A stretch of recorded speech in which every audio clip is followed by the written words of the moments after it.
I'm going to call the meeting to order. Please rise for the Pledge of Allegiance. Pledge allegiance to the flag of the United States of America and to the republic for which it stands, one nation, under God, indivisible, with liberty and justice for all.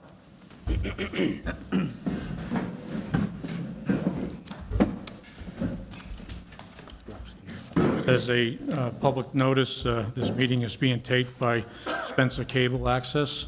It may also be taped by the Spencer New Leader or the Worcester Telegram and Gazette. Thank you for coming tonight. This is the third budget meeting of the Spencer East-Brookfield Regional School District, in meeting with the principals of the district. Tonight we are going to hear from Karen Zaleski, Pupil Services Director, and then Superintendent Malby and the business manager are going to review the district part of the budget with us. And then once that is concluded, we'll take suggestions, comments, motions from the board on any issues that they would like to refer to the superintendent in regards to the budget. So, do you have anything, Ted, that you'd like to add? No, I think we're ready to go. Okay. First up on the agenda would be a presentation of the Special Education Department. Karen, thank you for coming.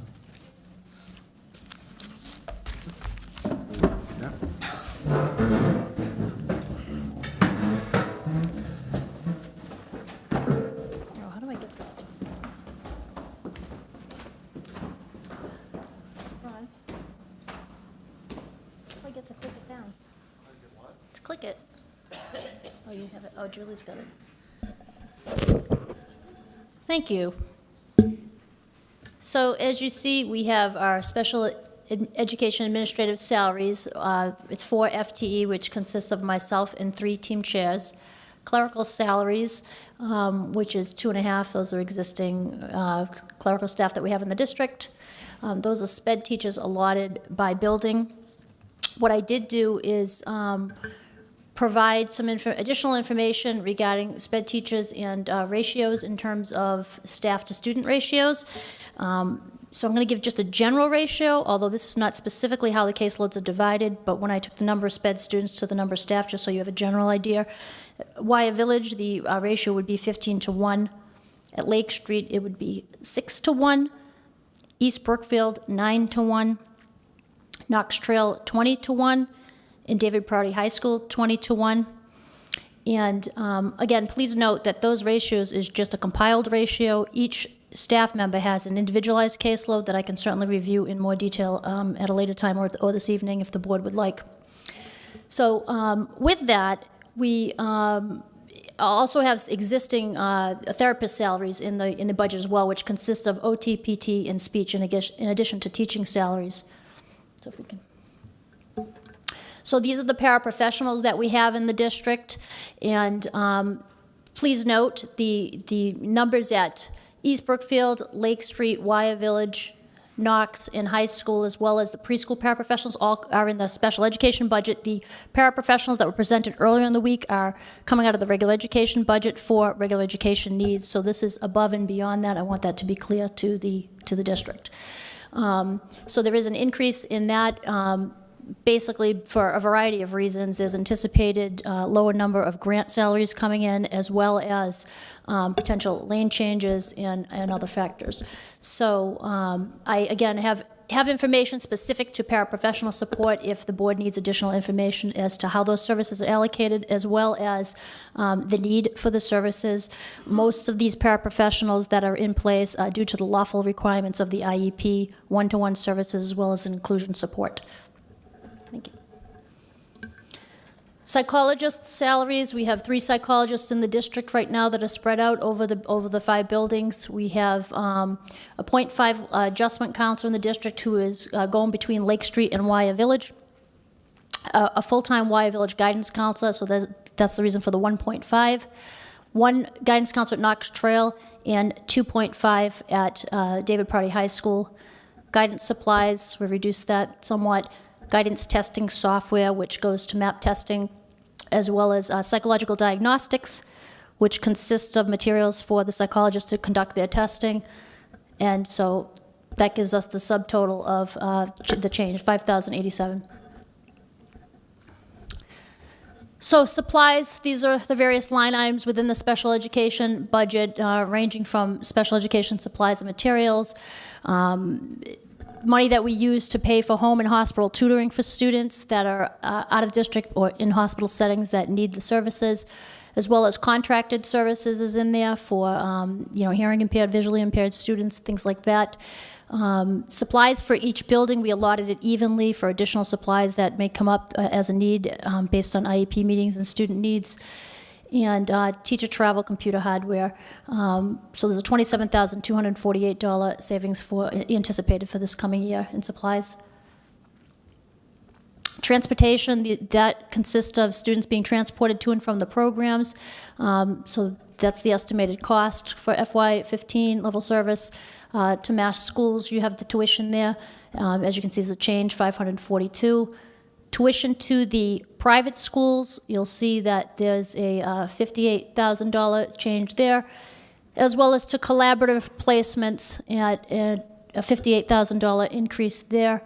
And I just want to let folks know that these tuitions are a springboard to my requests, which you'll hear me present on in a few moments, as to additional programming that I need in the district.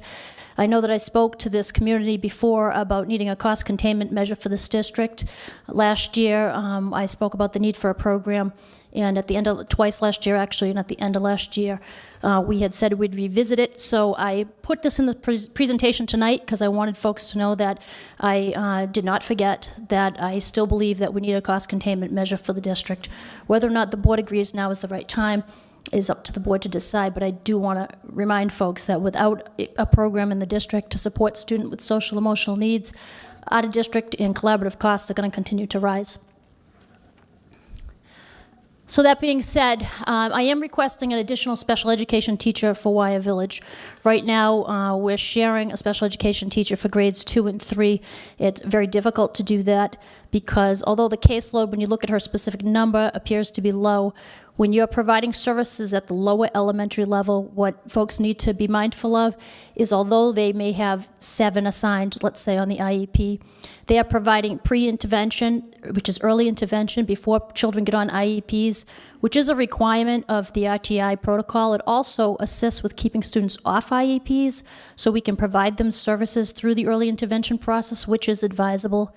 Right now in our district, we dropped from actually 19% student special education to about 18.8 last I checked, and we do not want to have too many students referred to special ed, and let me tell you why, because this aligns up with our district curriculum report, and I know, Mr. Cluter, you've been asking folks, how does the presentations align with what's in the report? My special education presentation aligns directly with what's in this report, because in the report it spoke about we need to have Tier 1 core instruction strengthened in this district. And in order for that to happen, unless special education staff are able to provide that early intervention and support in the classrooms for the faculty, it's going to be very difficult to do. Part of strengthening that is embracing the collaboration and co-teaching model.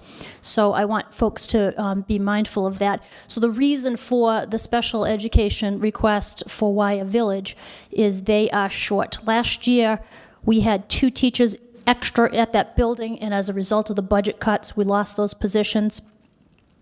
So we do have a person who just retired, and we are replacing that person, but that still doesn't give us, that doesn't make up the loss. So in order to provide that core support for grade 2 and 3, which the numbers are very high in those grades, I want to be able to put a special educator in there, because again, that will align with our district vision and goal in the curriculum report. So, new program presentation. If we were able to have a program, my proposal is that the program would begin at the secondary level. Reason for that is at the lower elementary level, not that there's not a need, because believe me, if we were in a different fiscal climate, I'd be asking for the program across this district, K to 12. The lower elementary level, I do believe that with the special education teachers we have in place, as well as the numerous paraprofessional supports we have in place, along with the behavior specialists that we hired and the school adjustment counselor that we're sharing, we can be creative, because we have been this year, in terms of avoiding out-of-district placements. We've done a fantastic job, and I have to give credit to my team, because my entire team, ranging from team chairs to school adjustment counselors and behavior specialists, teachers at that level, have done a phenomenal job with some very difficult cases this year. At the secondary level, we're struggling to maintain ourselves. Not that folks are not equally working hard, because they are. It's just we lack the resources and supports at that level. I know Linda presented and she spoke about the history. We had positive strategies in this district. That was not specific to Wyer Village. That was district-wide. There was a program that was built with the prior special education director and the prior superintendent. When that program got cut, we lost those services across the district, and we had difficulty. At the secondary level, as you know, we're trying to prevent dropouts. We're trying to prevent students from dropping out, and we're also trying to prevent students from going out of district. The secondary level, students have different needs than they do at the elementary level, which are more cumbersome, ranging from mental health, substance abuse issues, and things of that nature. That being said, I do believe that if we have a program in place, we will be able to prevent future out-of-district placements.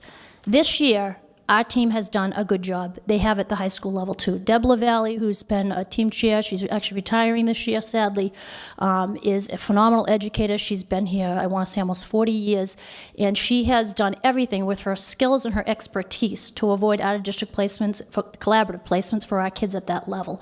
But we're wearing thin. We've got students that are not adequate to be in the life skills program because they don't meet criteria based on their disability. And they're not adequate to be in the general ed setting. So we're missing that middle program. So it's at the point where my team is coming to me saying, where are we going to put these kids?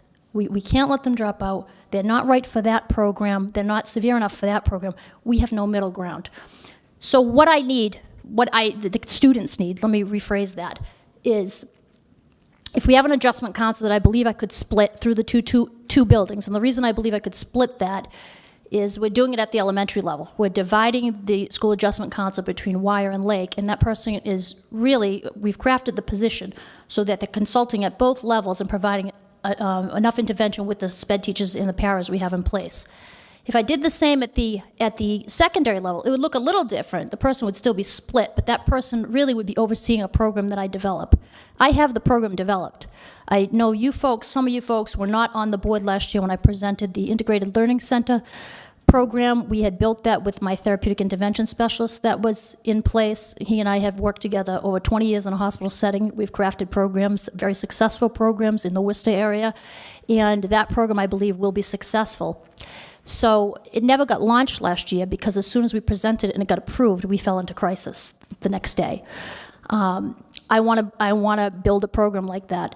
And what I would need is, apart from the adjustment council having oversight of that program and the interventions that I've already built into that program, I would need a special education teacher at each grade level and a paraprofessional, because the way the program would look is students who are in that middle ground that cannot be maintained in the regular general ed setting. They do not have to be special ed, so I need to clarify that. They can be general ed as well. Can consult with the special ed teacher would consult with the regular ed teacher and collaborate for effective instruction. The paraprofessional would then go back and forth in the classrooms with these students as they were able to transition in and out of those rooms during this day, with oversight from the adjustment counselor who could provide the social emotional intervention. So here's the goal. Pulling kids out of a classroom all day long to sit in a program is not educational best practice. You want students in their core content classes: math, English, science, social studies. However, if the social emotional problems are that disruptive that they are unable to be educated in the general ed setting in that fashion, you have to provide them with something. When you look at the collaborative programs that we're sending our kids to, our kids are pulled. They're pulled from our setting. They're our kids, and they're pulled not only out of the classroom, they're pulled out of the district. They're hopping on a van, they're going to Dudley, and they're gone. They're just not here. It's not effective. So let me give you the reality in terms of the figures. So I've done hypotheticals number crunch, and I shouldn't even say hypothetical. It is the number crunch that I did. I sat with the team chairs, and I looked at how many kids we have in the collaborative placement. Right now, we have 7 potentials that could come back. Now, being honest about that, it's not, all of a sudden I pick up the phone and 7 come back tomorrow. Parents have to be in agreement. We have to have an up and running program for parents to buy into the fact that this is an existing workable program. And we have to build the program with integrity to show parents that we really do have a program. Those 7 students, if they did come back, again, just the figure, not assuming all would come back. If you calculate, it's about $30,000 roughly, ranging, give or take, $28,000 to $30,000 for the kids to go into these programs. So you're talking $210,000.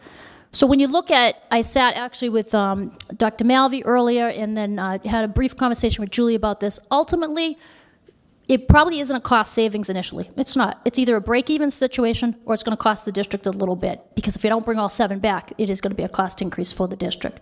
But in the long run, once we have that established program, no more kids are going out that are those middle ground kids. So you saw tonight that $58,000 is already an increase to this district. That's because that was one student we had to place this year because we don't have that program.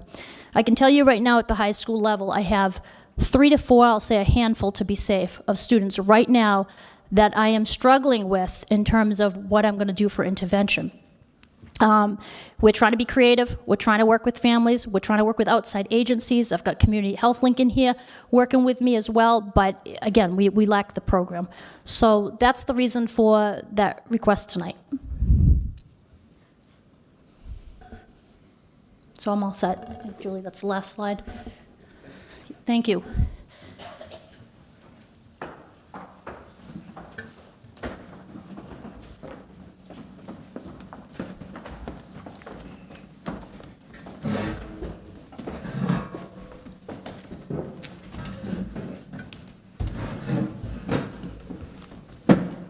Oh, I certainly can. Sure. Sure.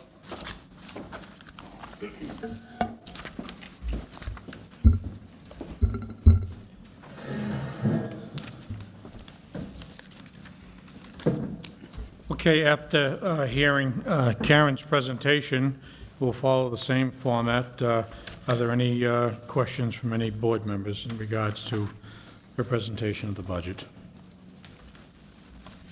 Mr. Chairman, Mr. Nordquist? just what you talked about this last request, Karen, would you explain to us on your grants coming in, is there any grants to try to offset this, to make it more palatable? And what grants are coming in and where they're going? Total grants district-wide? Yeah, I mean, there was a printout which you gave us, but just if you give a public view of, you know, what the grants, if you're writing any new grants or whatever. Sure. There are several grants coming into the district. Do the grants specifically offset these costs? No, with the exception of the special ed entitlement grant does offset costs of the early childhood grant. Those 2 grants specific to special education do definitely offset costs and pay some of the salaries.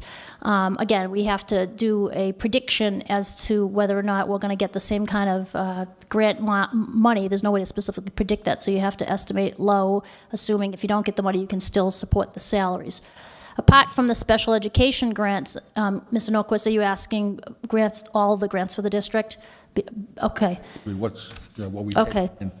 So apart from the special education grants, grants that I've been directly involved in and have written this year, which have brought in a significant amount of funds, and I don't have the exact figure, but I can tell you over $300,000, I can probably say with confidence, to the district. The Title I grant, the kindergarten grant, I just wrote about a month ago the 220 DSAC grant, which brought in $11,000. That grant is going to be used for the continuing curriculum mapping work, as well as it's going to pay for supplies and materials for units and books. And I'm going to also try to get some math manipulatives purchased out of that grant. A literacy partnership grant, which also supported the model curriculum units for grades 2 and 3, and I believe that was, if memory serves me correctly, close to $20,000. My Special Education 274 grant, that's providing professional development to all specialists in special education.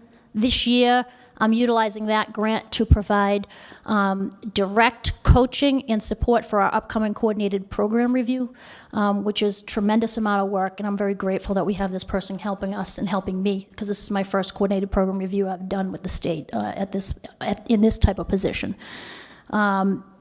Also, there's an at-risk grant that I wrote for $25,000, which supported technology at the high school for the development of a credit recovery program to help at-risk students who were lacking credits and may not graduate. So that, Mr. Norquist, consists of all the grants that I've written thus far. And folks need to know that, while we're on the topic, I'm watching grants daily. I'm working with DSAC directly with Dr. Malvey, and they notify me of grants coming up.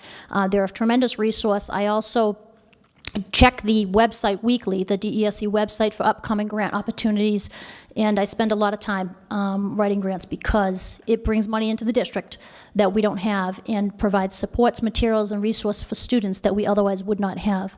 So I do appreciate you asking me that because I enjoy doing it, and it's good for the public to know that we are bringing resources in where we can in the district. On those grants, are they basically every year, or are they 2 years, or? It's a lot of them are every year. Most of them are every year. The Title I grant, they just changed some regulations, and I'm serving as the district's Title I director this year. I'm still trying to get a handle on all the rules, plenty of rules, because it's a federal grant. They did change the regulations where there's going to be like a 2-year rollover where you can roll some funds over. It still needs to be written every year, but there is, ultimately, these grants are year by year in terms of bringing funds into the district. Some of them are not, you're not always guaranteed money. The at-risk grant, I was fortunate enough when I was the assistant principal at Knox Trail, I took an interest in writing that to help prevent students at the secondary level from dropping out. They were fortunate enough to partner with me to have a vision for the district, and have allotted us the money in Spencer for the past 2 years, going on 3. So I believe as long as we have good faith efforts and the money is there and we remain reputable with the state, and as you heard from the financial overseer last night, there are no concerns with grants. And I felt very good to hear him say that because I've been directly involved in that process. So given that they have no concerns, that tells me that I'm doing my job and they're supporting me appropriately. What you just talked about, some grants for books, that's not included with the workbooks that always... No, the workbooks is a separate principal request, and I was pleased to hear, I believe it was Mr. Hayes, ask the principals if the workbooks would align with the district vision, because I think that that's critical. I think having workbooks in the budgets are key. We do need materials and resources, but it's also key that folks are not purchasing in isolation, in that we have to align whatever we're purchasing up with the, the district goal and vision for curriculum alignment, which goes in line with our accelerated improvement plan goals. My next question is on page 2, Wire Village Guidance Council 1.5, High School Guidance Council 2.5. You couldn't merge those and just have, it'd be really 3. Is that what you do? You separate the 2.5 and add that other person to Knox Trail? No, the 2.5 is stationed specifically up at the high school. There's 2.5 guidance counselors. So past years, we've had a guidance director, and I think Mr. O'Brien spoke about this in his presentation. We've had a guidance director and ultimately giving us 3 guidance counselors. We do not have that. He did make a statement that I would be presenting on that. Although it's not a specific request in my budget tonight, I am not in a disagreement with him that we need support at the high school level. I will say this to the board, although it's not in my presentation tonight, if we do not get a new program and I can't contain a measure for this district to contain the costs, we need to reconsider, and maybe I should put in my budget additional support at the secondary level, but I have to tell you, it wouldn't be just for David Prouty that I would be asking for, it would be for Knox Trail as well, because the needs are great, and I just can't emphasize that enough. As far as the Wire Village goes, Mr. Norquist, that is a guidance council, accounts for the 1. The 0.5 is the shared position with Lake Street School Adjustment that's going back and forth. And that person, like I said, has assisted us at the lower elementary level with interventions and avoiding out-of-district placements at that level. And what my last question is, when you get back to the 7 students, if they come back for 210,000, whatever it was, is it really possible? I mean, it's hard to say, but... It's hard to say. I can tell you this. Based on the diagnosis of the students that we're dealing with and the amount of time that they've spent in the collaborative placement and the treatment that they've received in the collaborative placement, If we, as a district, with integrity and fidelity, can demonstrate that we can provide a comparable service, I absolutely believe students should be brought back. And I'll just say this from a complete treatment perspective, having been a former clinician myself. When someone goes into counseling or treatment or a program, you don't stay there forever. You should have a transition plan to get better. And if we don't have a transition plan for our kids and we just ship them out and they're there for good, what's the message that we're sending? It's not a message that I believe in. I believe these students have the capacity to succeed in our own hometown district. This is where these children live. This is where they belong. And I feel like we have a duty to bring these kids back and educate them. But in answer to your question, so I'm sorry I got a little passionate and long-winded, is there a reality to the kids coming back? Yes. All 7? I don't know that. It depends. I have to have conversations with parents, but I can't start having conversation with parents until I have a program, and I need to be able to show the parents what I can offer. It's like anything else from a business perspective. You have a product. You've got to show people what they're getting. What kind of bang for their buck are they getting for their children? And if I have nothing to show them, and it's not built with integrity, or if it's built, half correct, it's going to fail in the end. That's not a good business model either. So from that perspective, I do believe with the right amount of support, I can work with families to have students come back, but I have to have the support because I won't professionally put myself out there or my reputation out there that we have something that we can't put our money where our mouth is. I won't do that. Thank you. Thank you, Mr. Chairman. Any other members have any questions or comments? Karen? My questions have been answered. Okay, Karen, just a couple from my perspective. If you were to get this program up and running, you've identified 7 now. I'm not looking for a number, just the question. Are there others out there that may be able to be identified once you get the program up and running? No. The other students that are in the private placements have severe special needs, which would take a significant amount of staffing. And when I did the cost-benefit measure of that, because I did do that analysis, it's not possible. I have to be honest with the board about that. It would be no more than 7. Okay. If 7. I've got to, again, we have to build a program with integrity, but no more than that. Yeah. And those students that you spoke about that would be in the middle ground that we don't have a program for, are they now being sent out? No, not yet.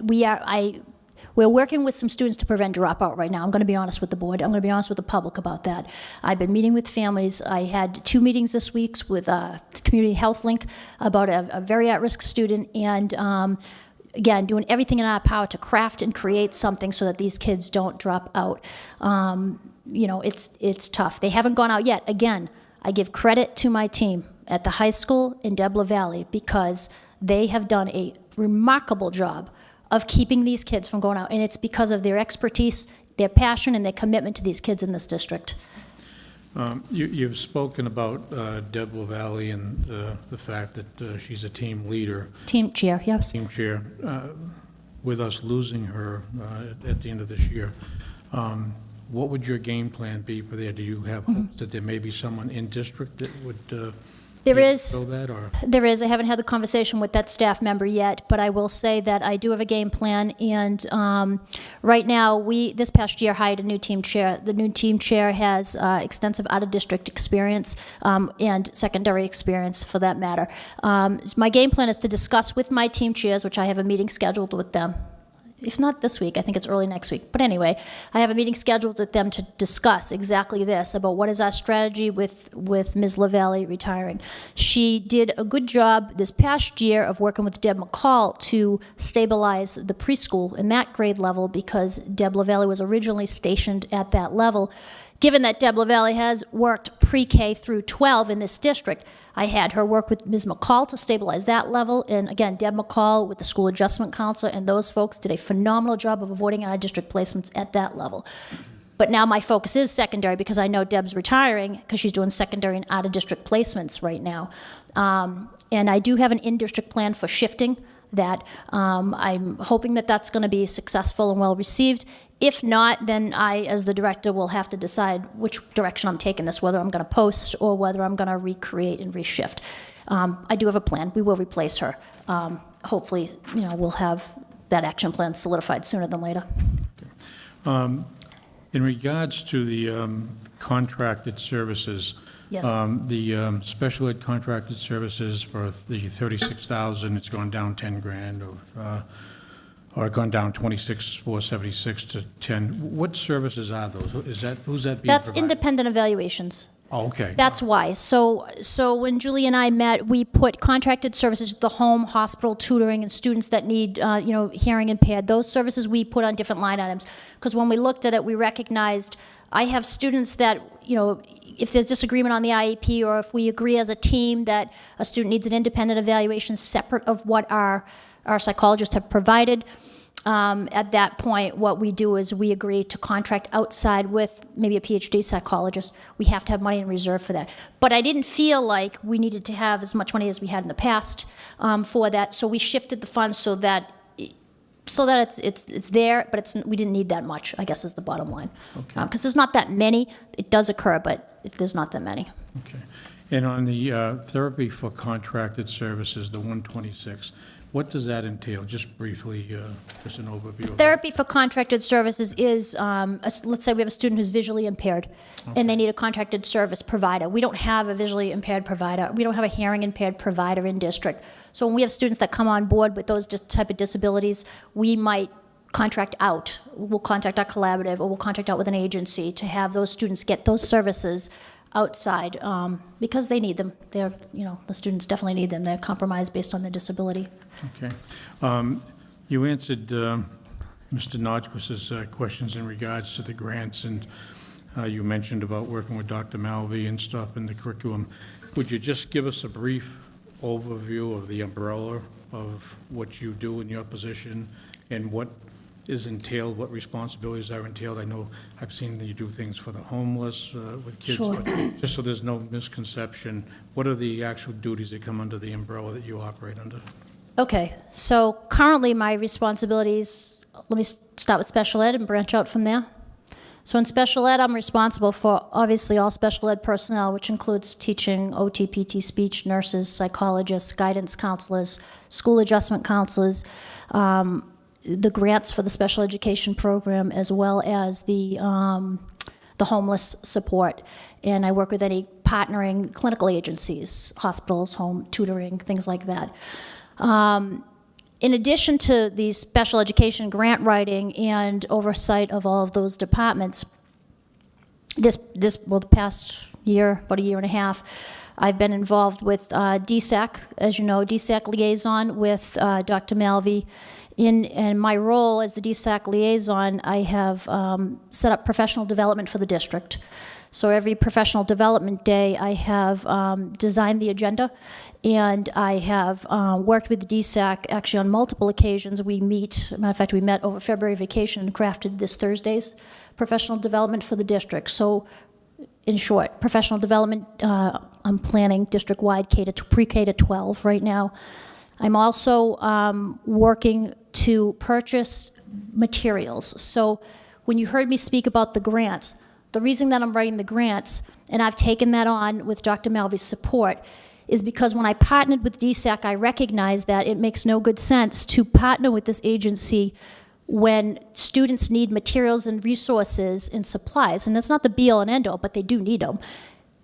I had to start searching as to where we're going to get the money, because we don't have any money, as you know. So I asked DSAC, what grants do you have available? Give them to me, because I know how to write grants, and let me write them so that we can bring in these resources. So I've written those grants. So in short, professional development, curriculum oversight in terms of grant writing, and ensuring that materials, resources, and supplies are delivered. And I have to say this, I got to give credit to some faculty in this district, because faculty at different grade levels have stepped up to help me, because the job is overwhelming. When I write a grant for $11,000 and I go to Sandy Blewis, who's helped me too, and this really isn't her responsibility, and she purchases books and materials for me for second and third grade, they all get delivered. I can't be everywhere in the district. So Kathy Landry in grade 3 has taken on inventorying at Y Village for me and ensuring the disbursement of those. Megan Pope at East-Brookfield has taken on taking all of the curriculum pacing guides that we've done at the professional development days and uploading them and distributing them to the entire district. She was instrumental in helping me for tomorrow's professional development. I couldn't do that. I couldn't have done this without her. So I don't want you to think that I'm doing all of this stuff. I'm reaching out to faculty at the building level, utilizing the human resources we have in the district for those supports, and then grant writing in general. So DSAC development, grant writing. You heard the grants. Grant writing in general for the district to keep programs up and running.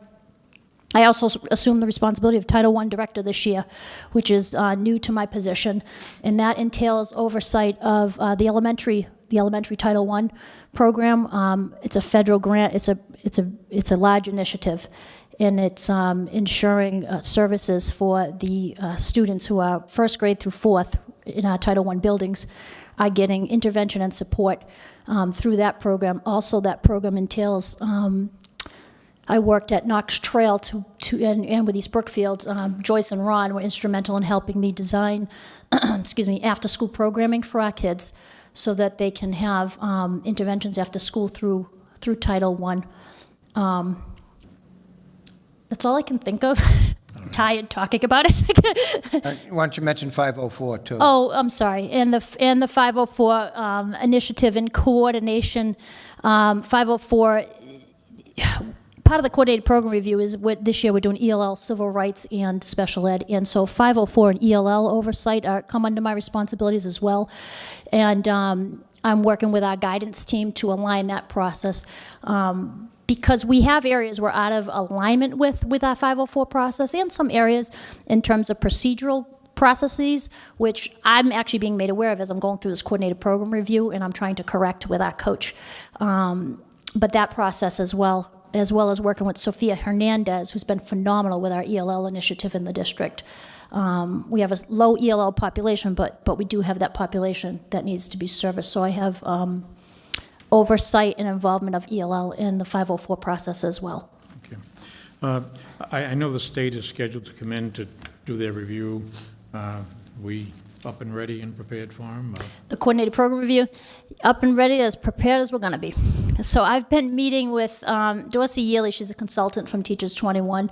She's a seasoned expert, 30-year retired special education director from Wellesley Public Schools. She was recommended by the state, and I hired her this year to coach our district. Matter of fact, tomorrow during our professional development day, she is meeting with all of the specialists, special education teachers, and guidance counselors to prepare them for the review. She also has come into my department, and she has done an audit of our records and guided me in terms of what we need to do to get our records in alignment and in order for this process. I have a meeting set up with principals in early April. She's going to be coaching them as well on the coordinated review process. And actually tomorrow, special ed teachers also will be invited to attend the PD day for coordinated program review. So we're up and ready, but the coordinated program review, again, it's a great deal of work. And the disadvantage we're at in our district, and I'll be honest with the board about this, is 2 years ago we were supposed to have the review. Dr. Naiman was in position, and one thing after another, the review did not happen. It was put off and delayed. As a result of it getting put off and delayed, a lot of the things that were uploaded in preparation for this review is no longer up to date because I wasn't in position. So the things that are in there no longer apply. That's a dilemma we're running into. We are running into that dilemma with the review, and the reviewer actually is meeting with Dr. Malvey and myself is Friday, Dr. Malvey, and we're going to be going through specifically what we need to do to get up to date, because I contacted the person and basically said, look, you've got to, I've done a lot of things since I've come on board in the past year and a half, and you need to reflect that when you come out to review us, because I don't want to get cited on something that doesn't reflect what we're doing. So we are as prepared as we're going to be, and I hope to be even more prepared come April when they come out. Okay, thank you. If there's no other questions, Dr. Malvey, do you have anything that you want to add? Or? No, I just want to thank you, Karen, for the presentation, but I just want to bring everyone back to, I think it was in the springtime where you may have had some conversation with Karen with respect to trying to bring programs back in-house, and she alluded to it this evening. And I just want to make sure that everyone understands that I think, having done this in other districts, that the premise probably was built upon what you had for your available resources at that time and what your budget and projected expenditures would be. You probably were in a better position to look down the road to say if you were able to recover some of those resources and redirect them in-house, you might have been able to pull this off. Now, because of where we're at and the situation that we all walked into, and the fact that there were multiple reductions through all the various iterations of the budget, including special education, we don't have the availability of that dollar value, if you will. So Karen has done her best in what she's projected here, both with the requests and with the potential 7 students, which is not a given. This is not a unilateral decision that the school district makes. It has to be worked out with the families involved and obviously in the best interest of the child. So circumstances are entirely different. The concept is still alive and well, but we don't have as great a flexibility. So I just want folks to make sure that when we leave from tonight, we don't start unwrapping this as a potential good move for the district, cost savings, and ultimately a strong educational move for the children we serve, because it may be more difficult to do now than it was a year ago. Okay, thank you. I just want Kurt? to add, if I can tell you, I want to say thanks God that you got better, because the way you're talking, you're working 80 hours a week, so I want to say thanks for coming back. Thank you, Mr. Norquist. I appreciate that. Thanks, Karen. Thank you. All right, the next item on our agenda will be the presentation and discussion of the district's budget. That will be done by Dr. Malvey and the business manager. Well, I'm going to politely defer to Julie on this. We've reviewed it inside and out, but I think Julie has it down to a T, so I'll politely pass that on to her. Thank you. We taking a seat down here? Okay. All right.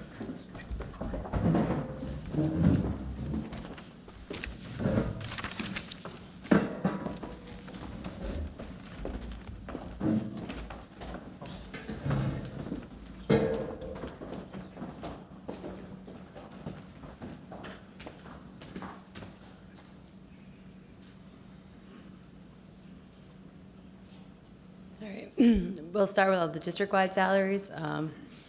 We have the stipend for the school committee secretary, superintendent. You can see that's up a little. That's because there was some unpaid time during the initial transition, so that's just putting it back at the full contract value.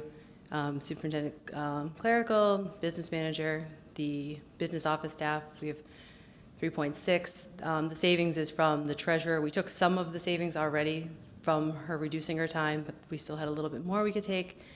Technology staff, you can see they went up a little. All year we've been holding an open position. We haven't filled it yet, but we have, during the last school choice cut, we took the savings, so we don't have that. So in order to keep that position, we needed to increase that. Then we have technology clerical, the crossing guard, and then the snow plowing overtime, which you can see is up a little. We're going to need to do a budget transfer at the next meeting because that wasn't enough this year, so we anticipate it won't be enough next year. The expenses, school committee supplies and materials, we took that out. We haven't spent that in the last few years. Advertising expense, that pays for our school spring membership, as well as anytime we need to advertise in the Telegram and Gazette or anything like that. Membership and dues for our MASC dues. Superintendent contracted services, that pays for the overseer, which is about $45,000, and then there's some other miscellaneous things. A lot of the costs for the regional town meeting came out of there this year. Then we have some supplies and materials for the office, postage, superintendent membership and dues for all the different memberships the district has, the copiers for the central office, the travel, the HRA admin fees, a benefit for the employees. We have a fee just for us to have that. The contracted services for the business office, that includes our audit fees as well as our accounting software, the support we have to pay, and the licenses we have to pay every year. Supplies and materials, just the pens and envelopes, checks, whatever else we need. Bank fees, we have the big thing there, the legal. The technology contracted services, technology supplies, computer hardware, these are all paying for just like the minimum things that we need. Our website, our the administrative software covers our Power School licenses for the year, something for technology travel. There's a computer network and internet services, the internet for the entire district. You see we have nothing in for curriculum, supplies, and materials. The mentor stipends, you can see that is going up a little bit. We have quite a few retirees this year. When we replace the retirees, we're required to have a mentoring program for them, so we'll have more people next year, assuming that we replace all of our retirees. I know that says professional development meetings and conferences. It's actually just our contractual course reimbursement that is in the contracts. We actually don't have any money set aside for any extra professional development or conferences. We'll have a savings from the copier. We had to keep the copiers from Maple Street for part of the year. We couldn't just return them until the lease was up. So we'll have a savings for that, instructional software, and then short-term debt. Previous years that had been used to pay for the RANs for the district for short-term borrowing. We haven't had to do anything for that, but we are going to have some fees associated with the debt from last year's issue. So, but overall, we're actually down $6,000 for those expenses. Transportation, this is just the cost that it'll be. Actually, this number needs to be adjusted because we voted at the last meeting to go with a lower contract. So I believe this will be lowered about $20,000 because of that. So I need to still adjust that. And then building supplies and maintenance, the custodial supplies, pest control, the ground maintenance fuel, that's actually the fuel for the trucks and all of the repairs that we need to do for the trucks. That is actually, it says just fuel, but it is, we've had to do some repairs for plows, and we've had to do a lot of maintenance actually on the trucks this year. They're in pretty rough shape. The electricity for the central office building, the telephones, the ground maintenance supplies for the entire district. That includes like the fertilizer, the line striping for the fields, all of that is in there.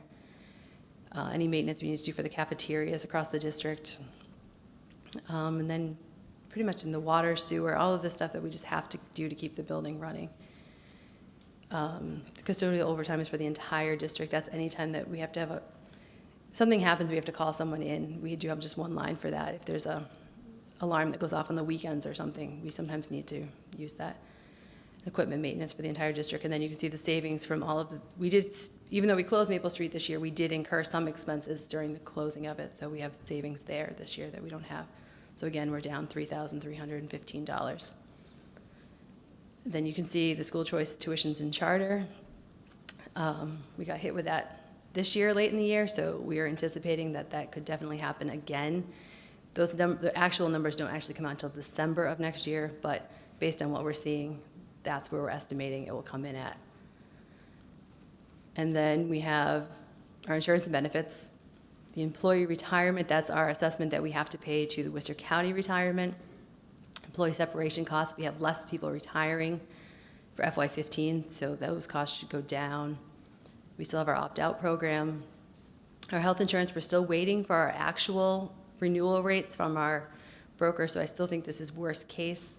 They should be getting us those numbers in the next week. Our workers' comp, we're expecting an increase. Unemployment, as long as we don't have a change, if we lay off less people than last year, that should go down. All the other things are just minor increases for our life insurance. Health insurance stipends, less people being eligible for that. The HRA will still offer being the same. The retiree health insurance, that's for our non-teacher retirees. And then the retired teachers in the GIC, if we continue with the same program, it'd be a $56,000 increase. Building insurance, employee bonds. So that's everything it takes to run the district. And then the debt, the feasibility study is paid off. That will go away next year. We still have the debt for East-Brookfield, Wire Village. It will actually be year 2 of the deficit payback. And then the stabilization fund, this year we had to put in 0.25%, next year is 0.5%, so you can see that's actually going up. This year we had the contingency of the $120,000. So far we've used $38,000 of it, that's why it says $82,000, but we won't need that next year. So overall the debt and the contingencies will be down $77,000. And then we get into the technology needs. believe, Dr. Melby, do you want to start, or? Does the committee want to deal with the district before we go to the tech? Mr. Chairman? Yes. And that's all for the district.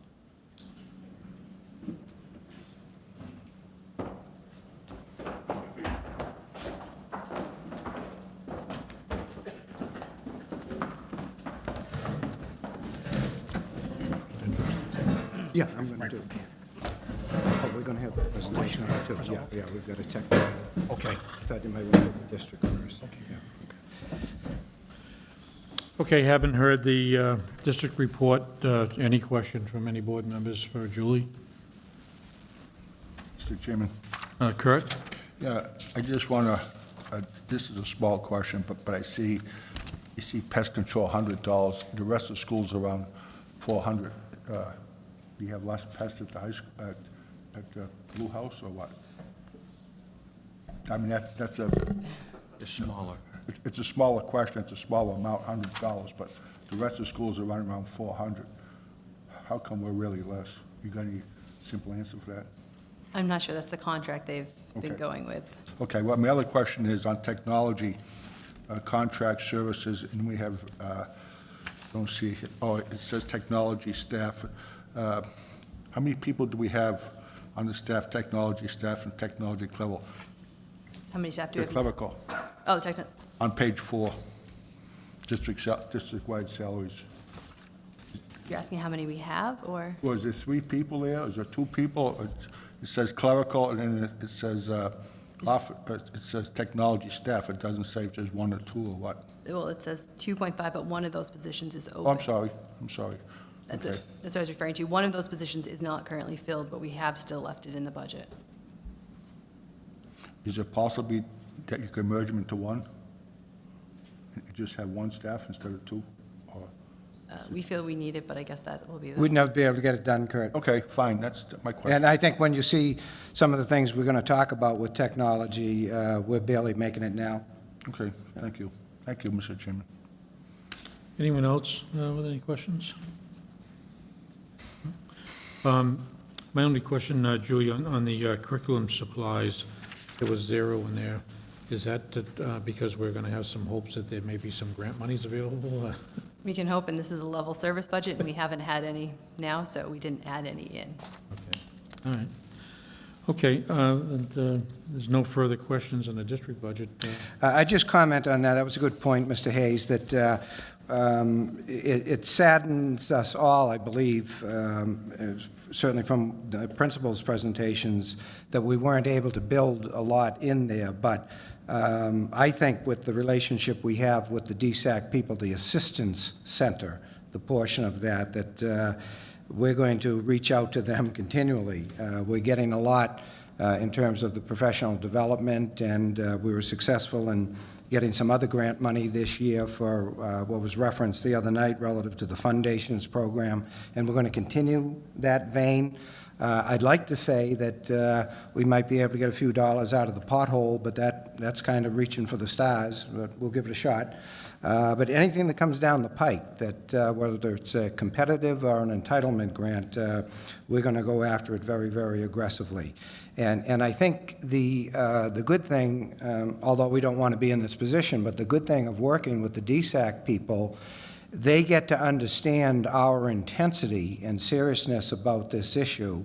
And I think from my previous experience, when that happens, oftentimes our application may get to the top of the pile quicker than some others, and that's not playing any favorites. It's just, I think they start to believe the credibility of what we're talking about, and that we are serious, we want to get things done. Thank you, Ted. Okay, the next item on the budget will be discussion and any potential actions by members of the board on the proposed budgets that have been presented over the past 3 nights. Technology, we'll do technology. We have a piece on technology. Okay, fine, all right, okay. We'll do the technology piece. Okay, thank you, Mr. Chairman. We broke out technology in a little more detail from what you see in the budget and what Julie presented. What's in the budget is the typical things that we need to have to maintain our current level of technology in the district, both from student management information, staff management information, obviously all our financial data and reporting that we have to do to the Department of Education. But all school districts have now entered a new arena in the age of technology where the state is basically pushing districts into a lot of technology arenas, if you will, that most districts don't have the capacity to deal with.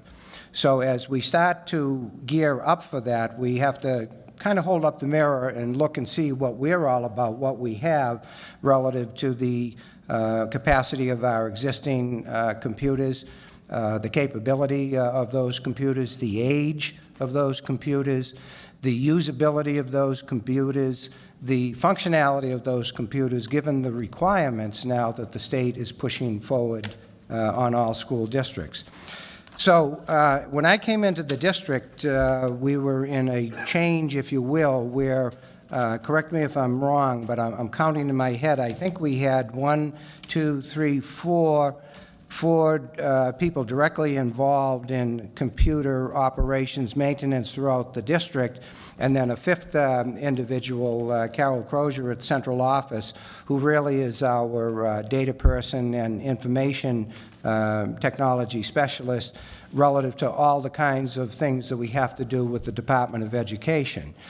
I will honestly say that the state has gone beyond their requirements for expectations of school districts of how quickly or how adequately school districts are meeting the test of, you know, gathering the information, providing information to the state, follow-ups, reports, et cetera, et cetera. They do a nice job of training, but when you're, you know, driving a horse and buggy and they're looking for a much more souped-up version, it becomes very, very difficult for us. So when I came into the district, we had upwards of 4 people, some full, some part-time. The district, through no efforts of their own, it was just the way they were structured, had a difficult time of keeping up with all the breakdowns, if you will. And if you take a fleet of vehicles, a fleet of buses or vans or cars that are constantly being used, and if you don't service them on a recurring basis, then things break.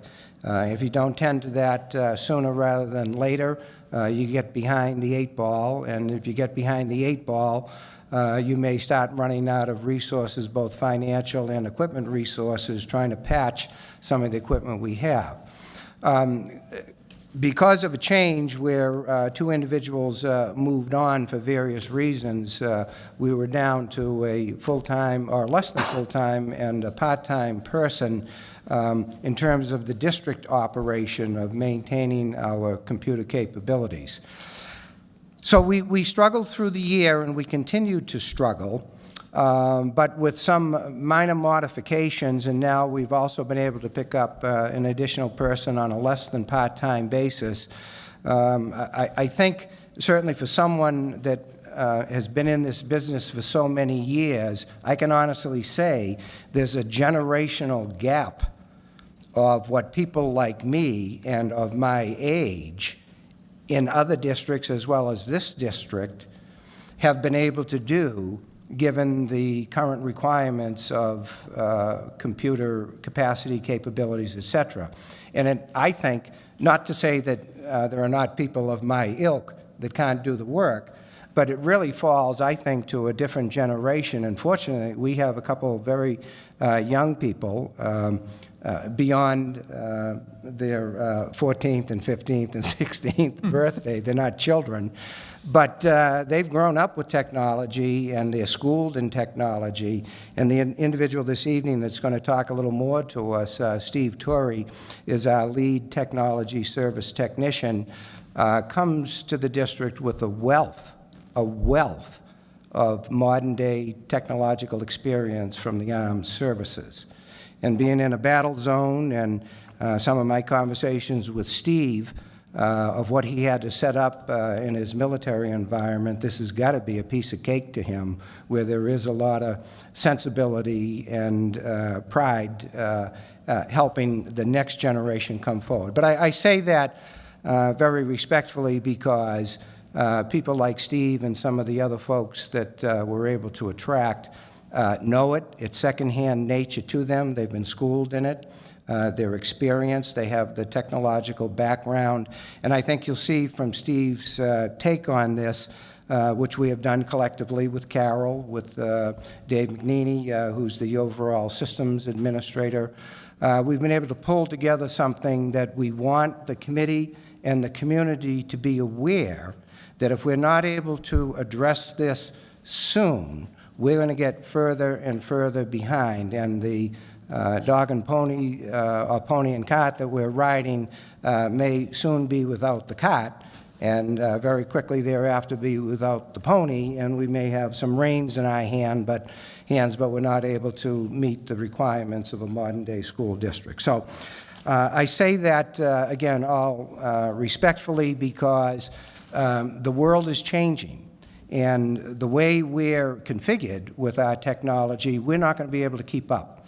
There are new initiatives coming forward on the state relative to the MCAS testing, and if Steve doesn't mention that, I'll comment on that as well, that requires a higher functioning computer system, if you will. Fortunately, we still have some time to build and gravitate toward that, but if the state moves quicker, and by quicker I mean that we could be a year out on this. If they move within that year, we're not going to be able to meet our legal requirements. So I want people to realize that this is a critical area. And yes, we still can instruct our students multimodal, but we're living in a day and age of technology. And as I said before to everyone, we're competing with the youngsters in the next school district. We're competing with the youngsters in the next state, and certainly competing with youngsters globally.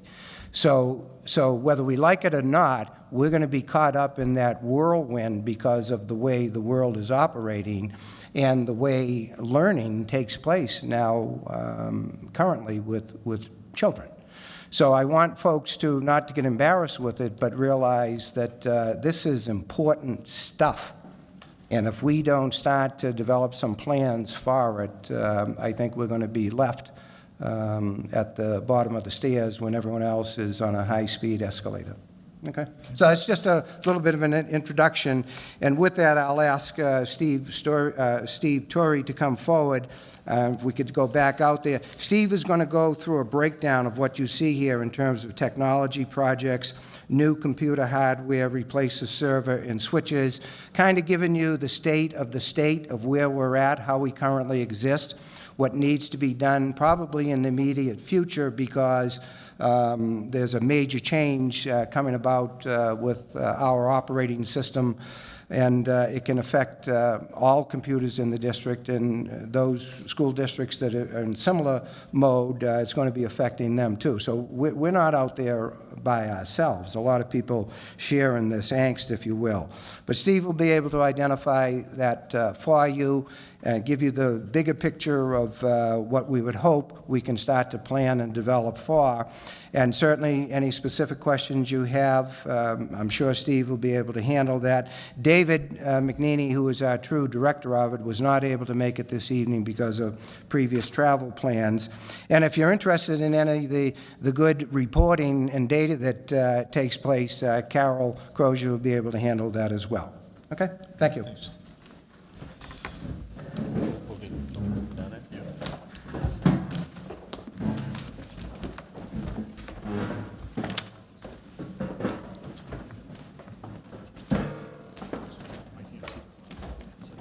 Just one click. Two click. Yeah, you can just go to the next one. Thank you, Dr. Malvey and members of the board. So we are nearing the end of life of Windows XP. So what that means is that Microsoft is going to end support of the Windows XP operating system on April 8th, 2014. They are no longer going to be pushing out security updates, patches, technical support. They're not going to stop updating their website in regards to Windows XP. 100% of our workstations in the district are currently using the Windows XP operating system. 100% of students and teachers are using Office 2003. Office 2003 is Word, Excel, PowerPoint, Access. And Office 2003 is also ending support on that day of April 8th. Third-party software manufacturers, though they might take extra time to end support, they're going to be ending support as well. We need to upgrade. We need to upgrade fast. So we have a couple different options of what we can do. We can upgrade existing platforms that currently meet the minimum system requirements. We can upgrade those to Windows 8.1. We can replace the outdated workstations with new technology. We can upgrade our outdated switches to meet the bandwidth needs of today's classrooms. Bandwidth drives the technology. So without the internet connection to support what we're trying to do, everything slows down. We need more bandwidth. We need more of a stronger internet connection. And we can replace our outdated file servers, our outdated domain controllers. Most of our workstation servers, switches are roughly 8 to 10 years old. So upgrading some of that stuff will get us into where we need to be. Julie. So a new workstation costs roughly $650. That's a new monitor, new tower, new keyboard, new mouse. To upgrade the existing workstations that would take Windows 8.1, you're looking at roughly $350 for software as well as new hard drive and more memory to support the latest operating system. A new server is roughly $6,000 and a new switch is roughly $4,000. Currently, we have about 800 workstations district-wide. Of that 800, 225 of those are upgradable. So the other 575 will have to be replaced. There's nothing we can do with them. They're too old. We have 35 servers and 45 switches, all of which will need to be replaced to meet the new speed of technology, the new bandwidth speeds that we're going to with this fiber optics and high-speed internet for businesses. That's all I have. If there's any questions from the board. Yeah.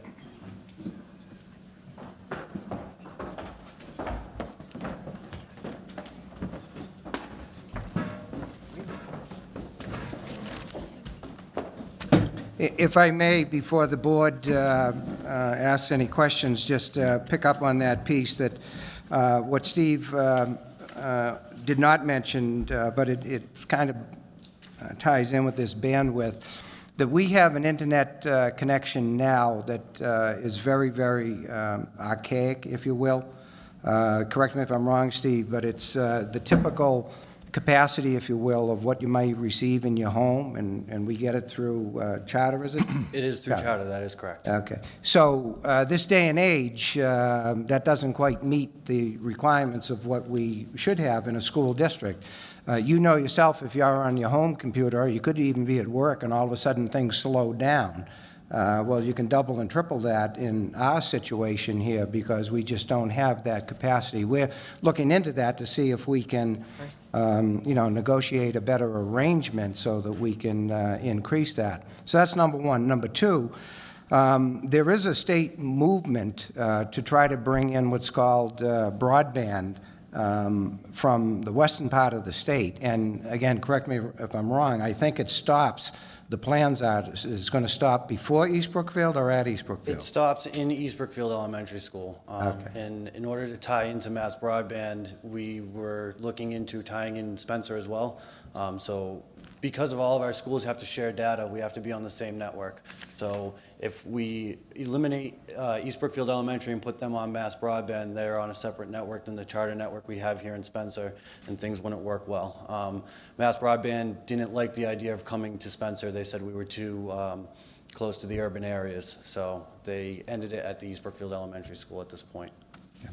So as that train starts to move through, it's nice that we might be able to pick it up in East-Brookfield, but we also have another portion of the district over here in Spencer, and we are the Spencer East-Brookfield Regional School District.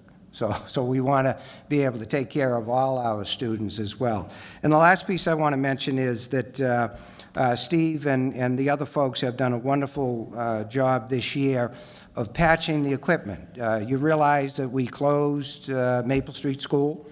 We moved a lot of equipment technology out of there and similarly across the district. When I came in July 1, we had, I don't know how many hundreds of computers in different storage areas, a lot up here at Wire Village. Steve and some of the other folks were able to pull that together, and in a very, very quick period of time, we're able to get those computers online. And that was by a lot of hard work and patch jobs, if you will. So if you think of, again, your automobile, you may be out of a part and can't get it, but, you know, you go to the right person and they can find it somewhere and take a little bit here, a little bit there, and you can make the automobile work. Well, similarly, our staff has done that with the computers, but as we go forward, we have no way of going to the well again to do that.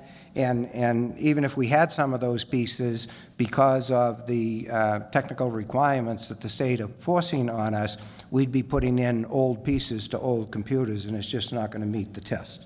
Okay? So I just want to put that out there, that we owe a good deal of gratitude to Steve and Dave, and we had another young man, Christian Gem, that came in and really got us up and running. And the last piece is, I think we have got all the smart boards installed now, and if you recall, there was a movement of the smart boards, and they lied fallow for a while because we didn't know where to put them. We didn't think we had the resources to afford to, you know, reinstall them in different locations, but through Julie's good work with finding some money and also squeezing out as much as we could out of the technology budget, I think it was it during Christmas or just as recent as February vacation, we got that all up and running? Finished on February vacation. Okay, great. Okay, so thank you. Questions? Okay. All right, haven't heard the presentation. I'm going to excuse myself from any questions here. I'm one of those folks that Dr. Malvey identified. I'm just learning to text and get it to the right person, so I'm not qualified to ask any questions about this tonight, but hopefully there's some more better versed technology people on the board to ask questions. Vinnie? Thank you. Thanks for your help. Question, we talked a lot about hardware. Yep. Talked a lot about the upgrades that are required. What about the current software that the district is running? Is that going to run on that 64-bit platform? You can get Windows 8 in a 32 or 64-bit application. A lot of the legacy applications will run on Windows 8. The Windows 7 operating system and the Windows 8 operating system have virtually the same minimum system requirements, and they also are virtually the same cost. So if we had a legacy application that was not able to run on Windows 8, we could make that application run on a Windows 7 platform as well. But it's still going to run on Windows 7 32-bit. 32-bit, correct. And some of these applications, I don't know the software that we're running, and I don't know if it's compatible. I mean, I'm kind of in this business a bit, and more than I'd like to be. And, I really think that there's a problem with trying to run old software on Windows 7 machines. We see conflicts day in and day out. There is definitely problems with that.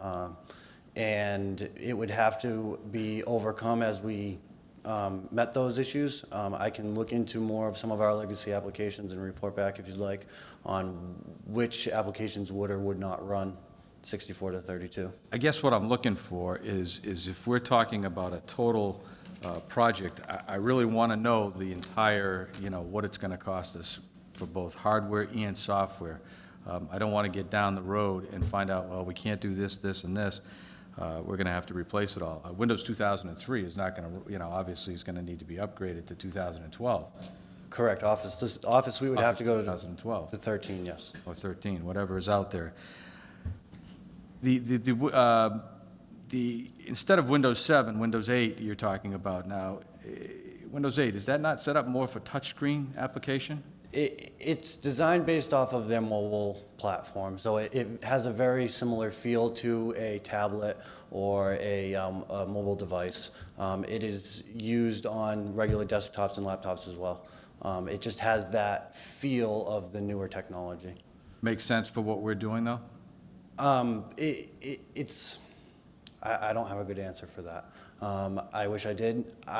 I'm a proponent of going with the latest that is out of the box, and that's why we're recommending Windows 8.1 at this point. Windows 7 has an older feel to it. Have the same security levels. Okay. Question to Julie. Julie, do you know, are we using any cloud-based software?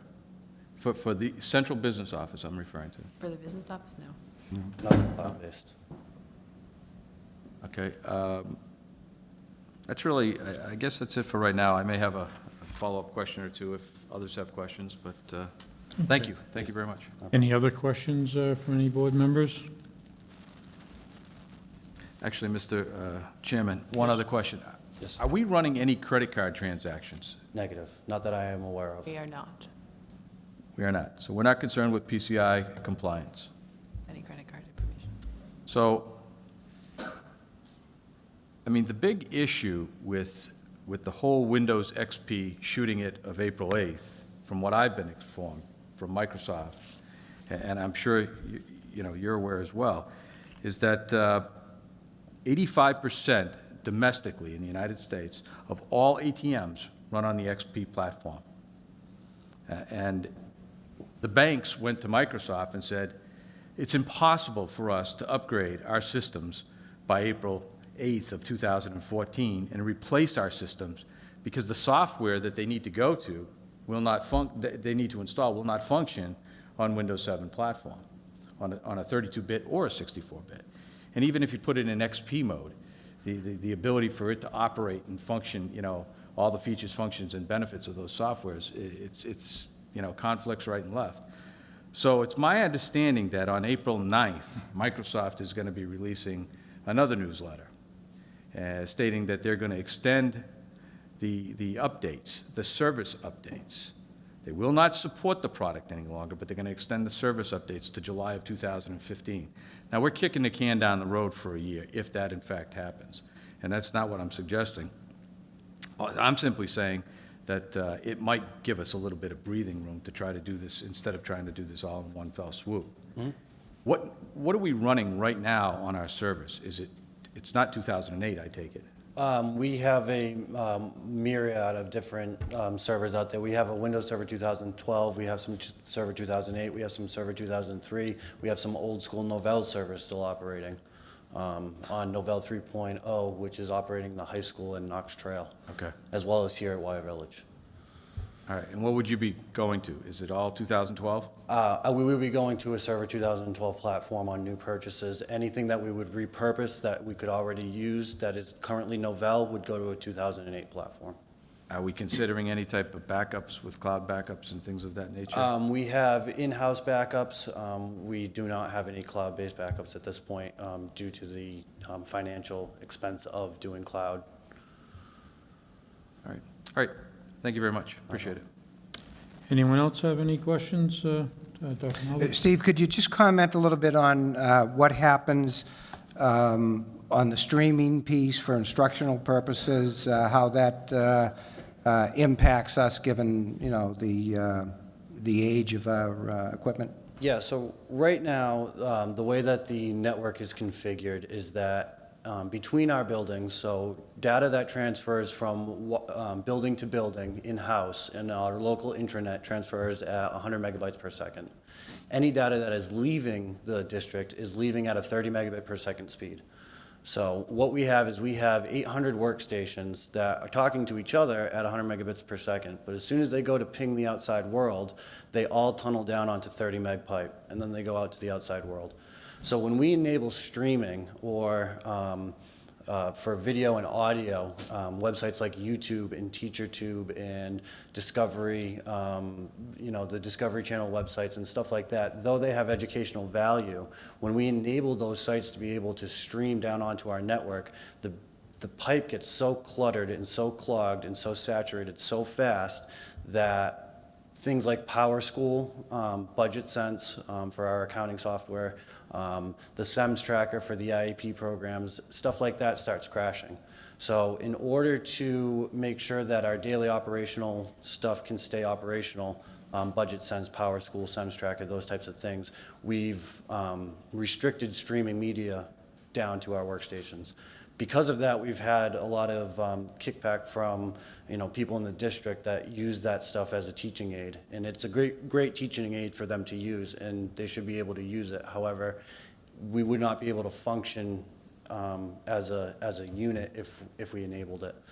We need a bigger internet connection to be able to handle the saturation that streaming video and streaming music requires, the large files as needed. In layman's terms, if you have a sense of humor out there, if you've seen the Christmas Vacation movie with Chevy Chase, and when he finally gets the plug and the lights go on in the house, everything else drains down in the community, that's what Steve is talking about. So someone could be working away at their unit, and all of a sudden, kaboom, there it goes, and you don't know what's happening. Okay, anyone else with any questions? I have one Chris? question. Yes. The first slide on the technology needs, it looks like it equates to 632,000. Correct. But if you do the straight math on the third one, the third slide, Correct. This is, the 632,000 is just a figure to get us moving in the right direction. We know that we're going to have to spend more than that over the course of the next few years in order to get us to where we need to be. That 632,000 would take care of a building the size of David Prouty High School if you wanted to take it from where it is now up to today's technology standards at a full swipe. okay, so is that an additional 842,000 on the last slide on top of the 632? Or No. is that a variation between the two? Julie, I think maybe you can. They didn't ask for everything that we needed. This would be a first First step. step to get us on the right path. But in order to get everything in the district up to where it needs, So the whole step is not 842,500 if you just do the straight math on the third slide? that would get all the computers and everything up to speed. Servers and switches. Servers, switches, Okay. all of that, yeah. If you, And this first one is just a 632 byte out of that Yes. entire 842 that would be needed to do the whole thing? yeah. Okay. Thank you. And if I can, I just want to make a connection. Last night, the overseer talked about, from the business perspective, in particular Budget Sense, the technology capability of the central office is in pretty good shape, because this Budget Sense program is really state-of-the-art, if you will. So I'm happy that we do have it in the district. But he's aware of the other technology issues in the district, but his comment last night to the question that was raised was specifically to the technology backup for the business end of the operation. That's pretty much in sync. And over and above what Steve is talking about, Carol has to deal with the daily requirement of providing data and various reports to the State Department of Education. And the more, and so the Budget Sense doesn't cover that per se, but the more the state requires of school districts, the less capability we have because of our outdated system. That's a fair statement, Carol? Yeah, thank you. Okay, any other questions or comments for anyone in regards to this? Okay, well, thank you very much. Thank you. Steve. Thank you. We will be going into executive session negotiations with the selectmen from both communities of representatives, and we are running a little bit behind schedule and stuff, but we'll get there as quickly as we can. The next item on the agenda will be discussion from board members on any proposed actions that they would like to take in regards to the budget presentations that we've heard from all of the principals and for the district and for pupil services. What I would ask is you bring up your concerns. If there are items that you feel strongly about, you can make them as a motion. If they're seconded, we'll then have discussion on them, and then we'll take a vote. And those that do pass by majority vote, that will be sent to the superintendent to consider in a recalculation of the budget, and then he will get that back to us. We will then hold a public hearing on that and have some conversation back and forth. In regards to it, the board will then listen to the issues from the public on it, and then we will meet again and have further discussion and perhaps further changes with it, and then we'll vote to adopt the budget that will be sent down. So I would ask that when you make your suggestions, recommendations, whatever, if it's to transfer monies from one area to another one that you feel deserves more attention, just give a short rationale for it. The same thing if it's something to eliminate, and if it's something to add, give some indication as to where you feel that those funds could come from to fill those requests. So having said that, I'll open it up to board members. Mr. Cludier? Mr. Chairman, thank you. I'd like to start out by thanking the administration and the principals and the employees of the district who have come and assisted us with their presentations, their time, their efforts. I do appreciate it, and it's been enlightening. I do have some motions that I'd like to make, and I have them in form of motions, and they're in no particular order. So I make a motion that we include an assistant principal for Knox Trail as requested in the FY 2015 budget. Okay, motion by Mr. Cludier to include, I'm sorry, Wire Village, excuse me. to include assistant principal for Wire Village. Is there a second?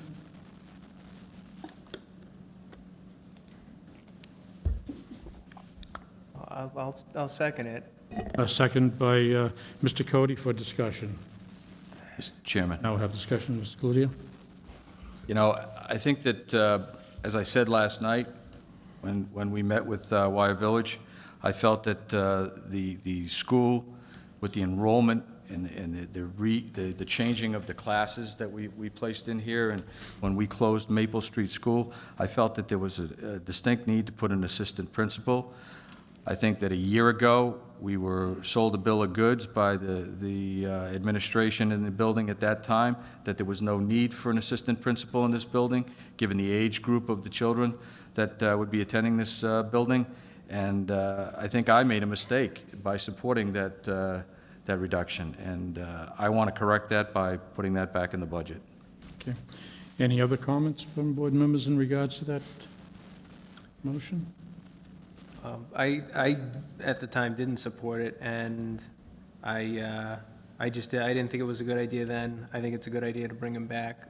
This is, the number of students at the school is much too high to just have one administrator here, and I think that's where we were going last year with it. So I do support bringing the assistant principal back.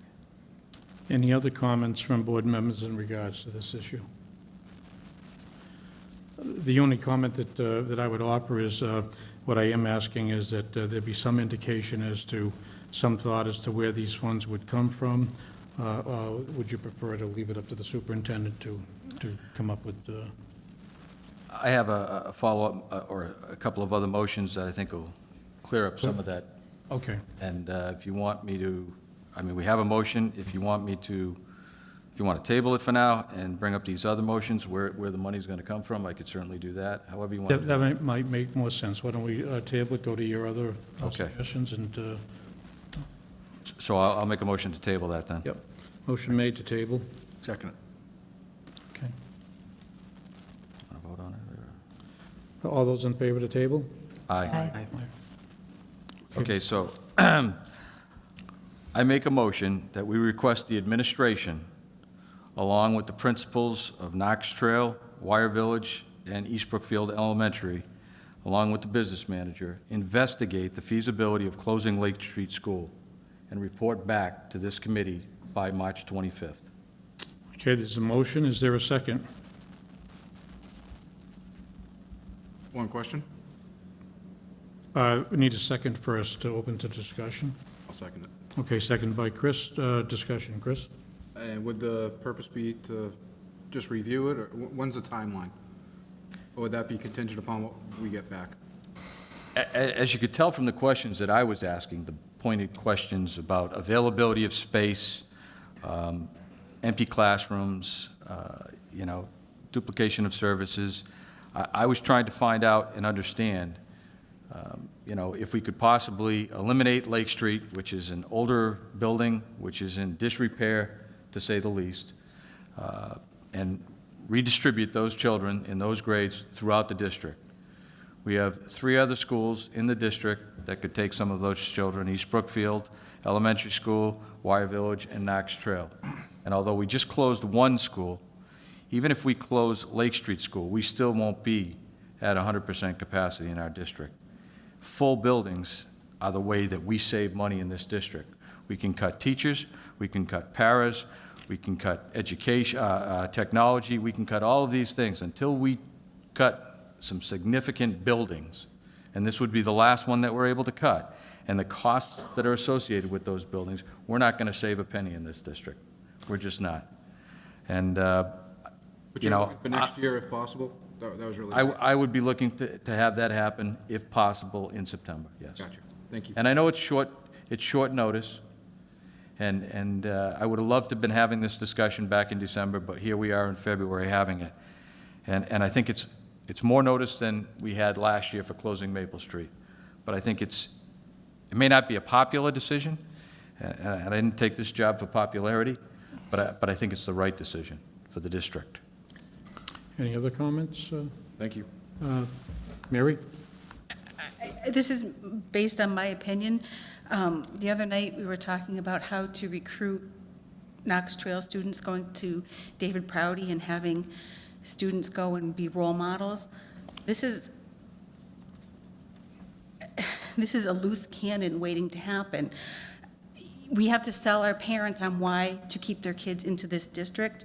And if you close down a school and you overcrowd classrooms, and if the teacher-student ratio is going to be not what parents who value education would like, we are going to be seeing our students leave at a mass exodus if we consider closing a school.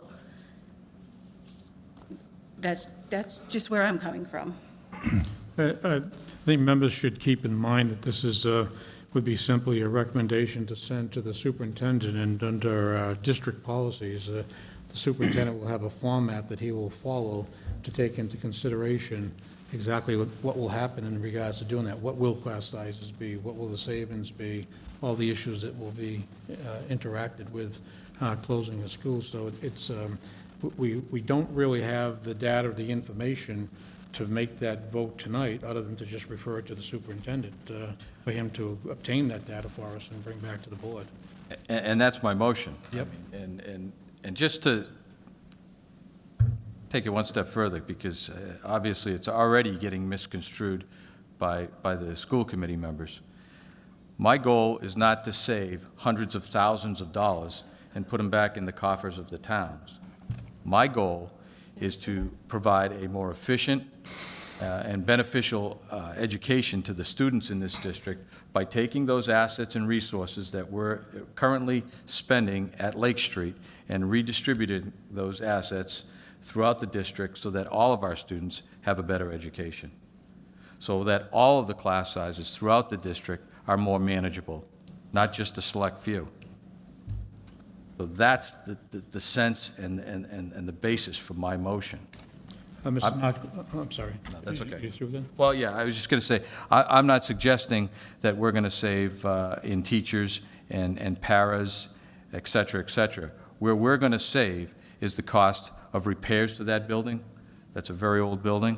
We're going to save in the cost of insurance to that building, heating of that building, electrical for that building, and all the other utilities that go along with it. That's the savings that we're going to realize.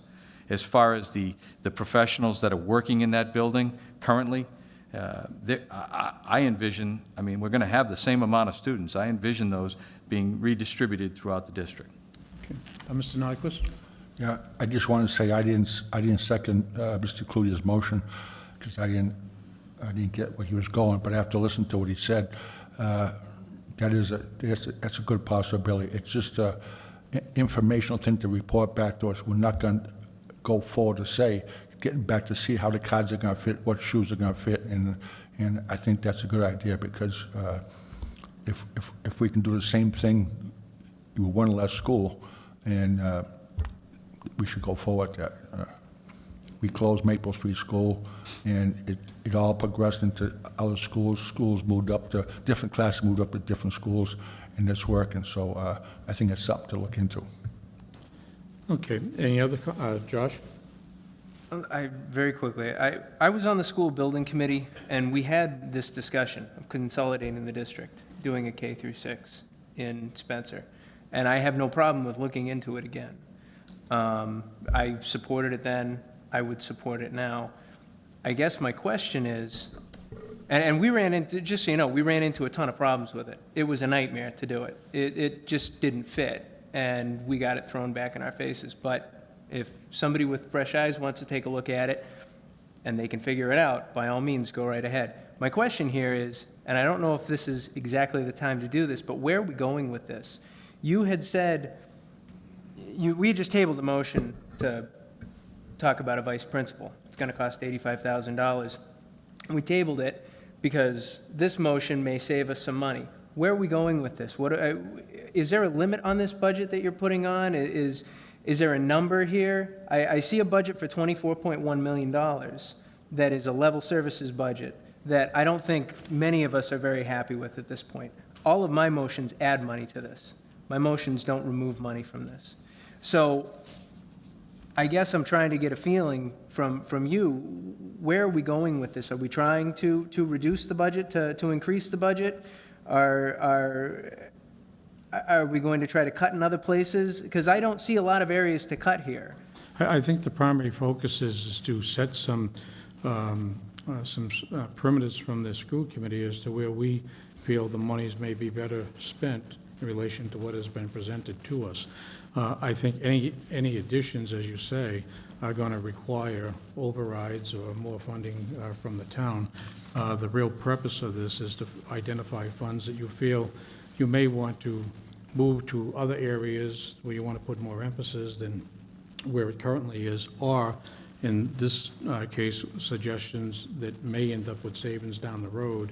And that's why that was tabled. I don't know what his other suggestions may be, where there may be some savings that can be realized. I guess my fear is this budget that we're looking at, this level services budget. To me, it seems like it's something that would require overrides anyway.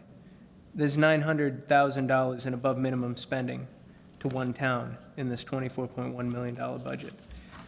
I don't know, we just haven't had the discussion of the overall budget. I'm all for going through, I want to go through school by school and talk about the assistant principal and the workbooks and all of this stuff, but we haven't had an overall budget discussion.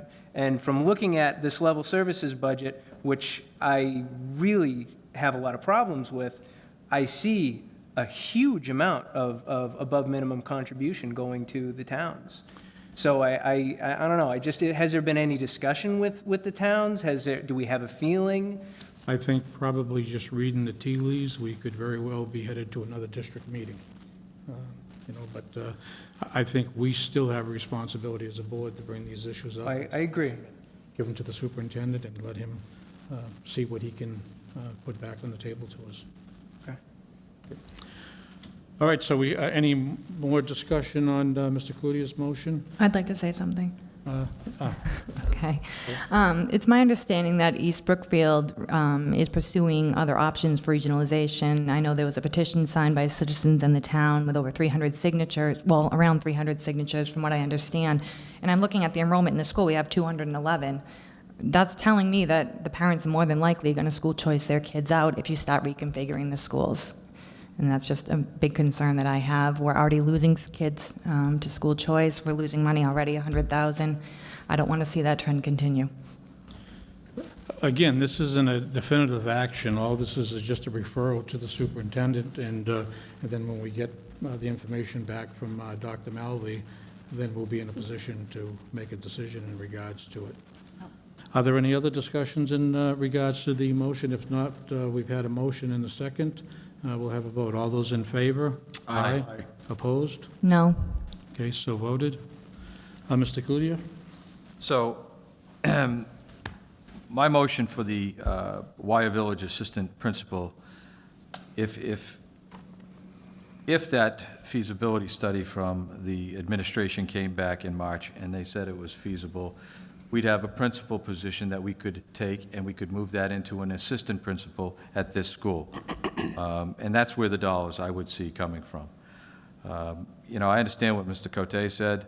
You know, I don't see a lot of cutting in this 24 million 096 budget. There's just not a lot of room in it. I think we are at bare bones, and I think that we've done a yeoman's job this year.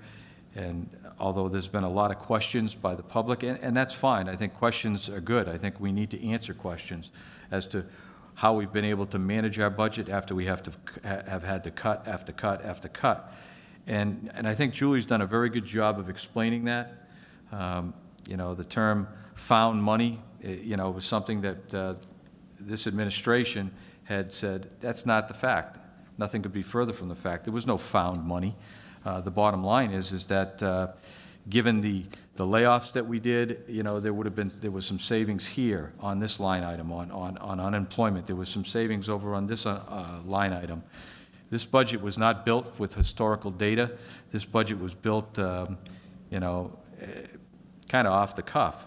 I mean, we went through a temporary or an interim business manager that worked on this. This was all thrown together at the last minute, and this board's well aware of that, and there was really no basis for it. So I think they've done a good job with it. I think we are at bare bones. I don't see a lot of other room to cut in this budget. So that's where I'm looking to try to make ends meet in this district. And I think we do ourselves a disservice by trying to look at schools within this district as being in the town of Spencer and the town of East-Brookfield. We do this entire district and every student in this district a disservice. We are a district. We should drop the Spencer East-Brookfield Regional School District name. We should call ourselves Acme School District, because then it wouldn't be referring to Spencer and it wouldn't be referring to East-Brookfield. We, a district, and if you look up the definition of a district, it's a community amongst communities. And that's what we are. And we need to share in that district from A to Z. Just my opinion. Okay. My next motion is to include the workbooks for students as requested by 4 schools in the district for the FY15 budget in the amount of $17,000. So moved. Okay, there's a motion. Is there a second? So moved. Seconded by Doesn't matter. Mr. King. Discussion. Who would like to be heard? Does that cover, so that's the schools and what they requested? That was their request, but I just added the request budget from each of the schools under workbooks, yes. All right, no, that's fine, I just want to make sure.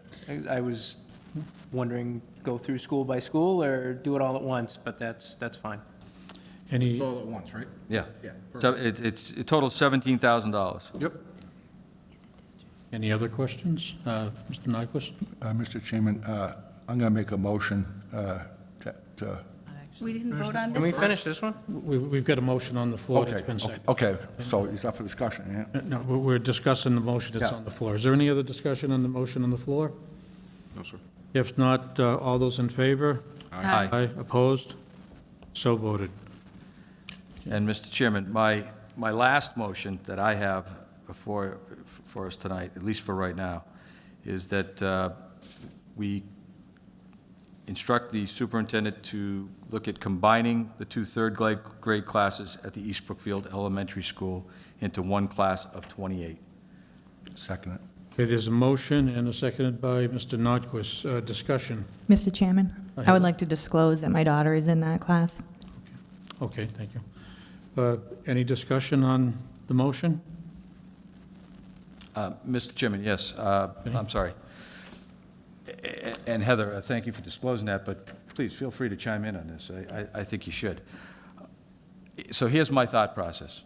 My goal is not to remove teachers from the district. I said that, and I stand by that. I listened to every single principal that spoke before us, and Mr. Tomlin stated clearly in his remarks that his goal would not to be to have 1 third-grade class in his district, but to have 2. Not to have 1 fourth-grade class, but to have 2. Not to have 1 fifth-grade class, and on, but to have 2, so that there could be There could be bouncing of ideas off the teachers within their own grades. And by closing Lake Street, this isn't something that I just kind of woke up this morning and threw out off the cuff. I actually spent a lot of time thinking about this. By closing that school, and by us allowing Spencer students to attend the East-Brookfield school and using it as a regional school, we'd be able to do that. We'd be able to enhance that, the use of that school. That school is completely underutilized, and there's plenty of room for growth there. And he could have 2 first-grade classes, 2 second-grade classes, 2 third-grade, 4th grade, and on and on. And I just think that that's the educational opportunity that we're denying the students in this district right now.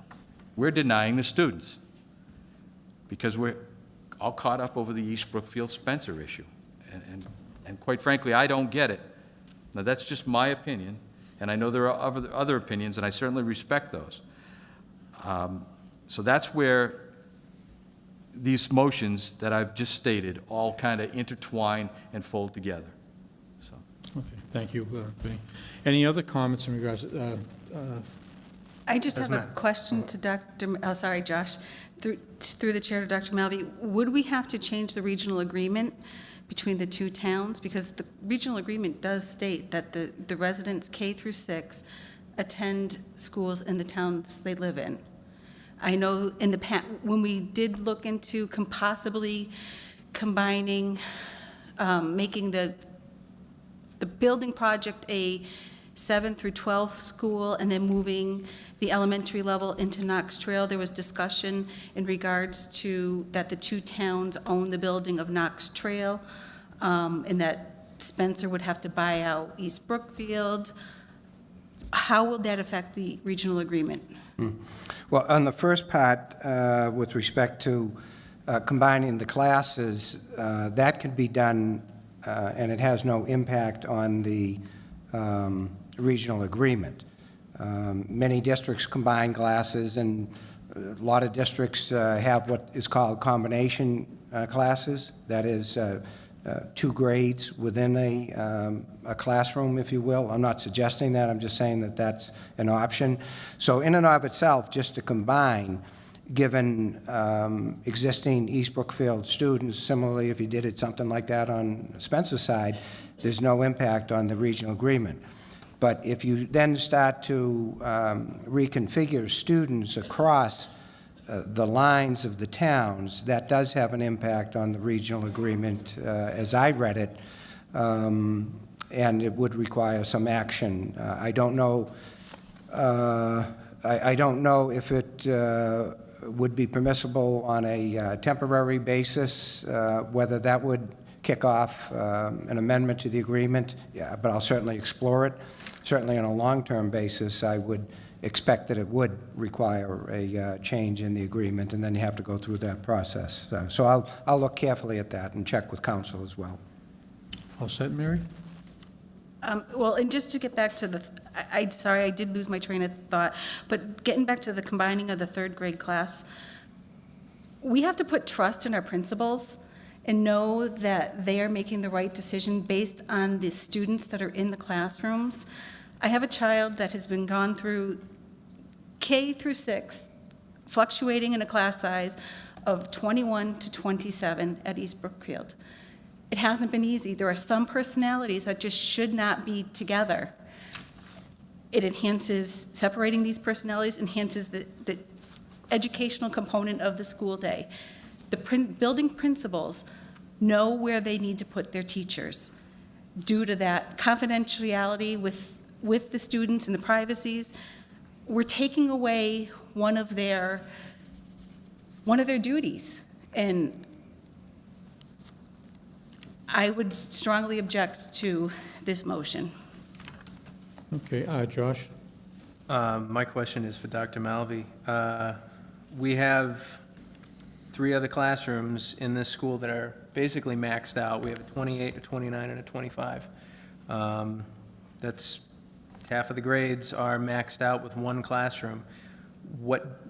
We've heard what Ron has to say about this, but what is your opinion on having another classroom at 28, which I believe, Mary, is higher than what we had agreed upon years ago for what we wanted as a maximum, but put that aside. What is your opinion on doing this for 4 classrooms at the max with 1 teacher? Dr. Melvin? Sure. Educationally, I'm always going to come down on the side of what I believe is best practice, what's built on sound educational principles. So I would opt to leave it the way it is, as I would advocate to have lower class sizes across the district. But the reality of the situation is we're not in a typical school district, if you will, not just because of the issues that we all inherited, but we're still grinding through some very difficult organizational changes that have come about relative to the closing of Maple Street School, the shifting of staff, trying to get our arms around the whole curriculum piece. And I think, you'll see at the end of the year that, as I keep saying, we're moving in that direction as we are with the financial piece. So I would prefer to keep class sizes as low as possible. But given the reality of the situation, in order to create money, some other creative things have to be done. And as an educational professional of 43 years in the business, it pains me that we have to look at some of those options, but I also have to be a realist and think that that may be a way to go. And certainly before I come forward, and I appreciate the concern on the motion to request the superintendent to look at the feasibility of it, I will tell you from the outset, if I don't think it's going to fly, it's not going to come forward as a recommendation. And I will challenge you if you try to do it outside the authority of the superintendent under the education reform law in this state. And by that I mean the superintendents are obligated and have that legal authority to organize and reorganize and deal with personnel. That falls within their bailiwick, if you will, not within the school committee. But it also has to be done in conjunction with the school committee, because no superintendent is going to ride off on his or her own, simply saying, well, this is the way it's going to be, and try to block the vote. That's not going to happen. But before I would come back with a recommendation, I'll be better prepared to deal with the upside and the downside of that. And if I think that there's, a possibility on it, I'll lay that out for you. But ultimately, you're the landlord, and you will have the right to act on that recommendation. Over and above that, if I didn't have a recommendation that I could live with, the way you can step in on that is you control the money, I don't. Correct. Okay? Yeah. So I just want to be clear. I'm not trying to draw the line in the sand, but I take my responsibility very, very seriously. So if I can review the things that were suggested on the agreement part that Mary raised and what Josh just said, I'll take a very, very close look at that and give you both sides of the picture. That's the purpose, Dr. Malvey, of following the procedure that we are following, is we certainly want to go back to you for your input, to come back with recommendations to us. We don't want this to get into school committee trying to make your decisions as superintendents. Any other questions on? I just wonder if you could add into the equation, Dr. Melvey, when you're doing yours, I don't know if it needs to be amended in the motion, but could you see if those 2 additional paraprofessionals that they're asking, if that would help lessen the pain, if you will? East-Brookfield asked for 2 additional paraprofessionals. Right, okay. If we combine those classes into one. Oh, sure. What Sure. are those 2 additional? That's okay, because what I'll do is I'm going to look at the whole thing. Okay. I mean, it's just not just an East Brookfield solution, so to speak.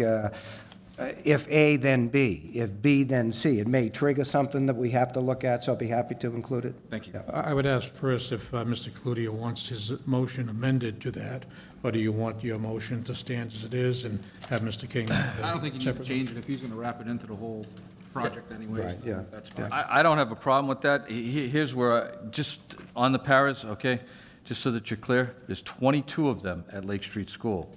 So if we reorganize the district, those paras are going to be going somewhere. So I just don't want to lose sight of this before we Oh, yeah, start. that's just a lot of puzzle pieces that would have to fall, just for this particular one. But it looks like he's going to look into it regardless, so, thank you. Any other discussion on this motion? If not, then we have a motion and a second. All those in favor? Aye. Opposed? No. Roll call vote. Mrs. Gershman? No. Mr. King? Aye. Mr. Cody? No. Mr. Cludier? Aye. Mr. Nordquist? Aye. Ms. Messier? No. And the chair votes aye.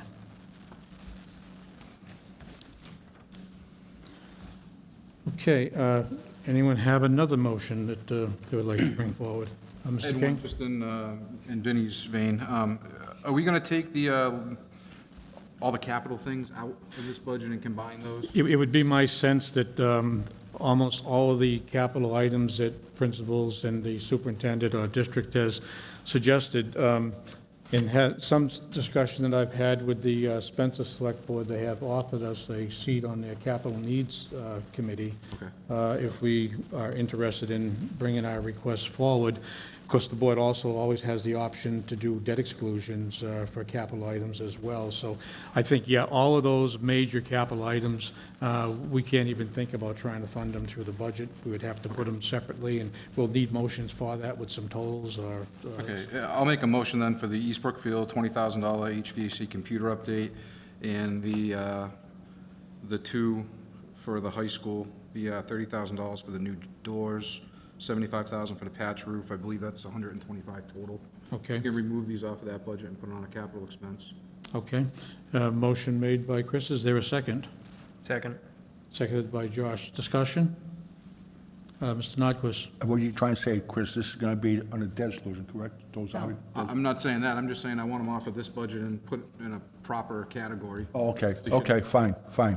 I think what may be the appropriate thing to do is to get them off from this schedule, and then we can have discussion with the towns as to where we may sit in capital improvement list. And if that ends up not being satisfactory, it looks like it's going to take too much time, then this board will always have the option to put forth debt exclusion items. I think the board should be aware also, and when we're talking in lines of that, the capital improvements, debt exclusions, in the past, there has been some consideration by the selectmen to include textbooks, the purchase of textbooks as a capital purchase. Have you ever come across that, Dr. Malvey? Not as a capital purchase, but as a separate warrant article. As a debt exclusion? I've had it several times, yes. Okay, all right. Okay, so we have Chris's motion. It's been seconded. Any more discussion in regards to it? Mr. Chairman, Yes, Vinnie? through you to Chris, what about the technology piece? Yeah, I was going to leave that for a separate one. Yeah. Would you, are you going to do that separate? That's fine. Oh, we could certainly combine. I mean, have if no we're going to problem. put it, we're not really saying we're supporting any of this or not. We're simply saying it doesn't belong in the operational budget, and it really belongs in a capital expense budget. On that premise, then I would agree, and you can go ahead and add the 632 from the technology needs as well. Okay. Okay, are there any other items that any members would like to add to move out of from the budget as capital improvements? Can I just clarify something? Those numbers aren't in the numbers of the budget. I'm sorry? Just, I want to make sure everyone knows that those numbers aren't actually in the numbers Yes. of the budget, just so there's no one thinking that number's going Nope, to change Yeah, those are all coming off the wish the list. list, yeah. Any other questions or comments or any additions to it? No, it's not. If not, we've got a motion and a second. All those in favor? Aye. Aye. Opposed? So voted. Any other motions from members? Mr. Chairman? Oh, good. You all say, Chris. Mr. Nyquist? Chairman, I just want to make a motion on David Prouty School to take away the assistant athletic director of 4727, and I put that into the workbooks program. There is a lead athletic director there. We also have a part-timer at the Knox Trail at his own school. He stays there, from what I understand. So I think we could save some money and use that towards workbooks. All right, we have a motion by Mr. Nordquist to eliminate the assistant athletic director's position. Is there a second? I'll second it for discussion. Okay, a second for a discussion from Mr. Cludier. Vinnie? Kurt, I'd really like you to explain why we want to make that move, if you could. Sure. We have an individual now who's a lead athletic director, and at the Dairy Prairie High School, which is roughly 430 kids or 440, somewhere around there. He's been doing a good job as far as I can see, and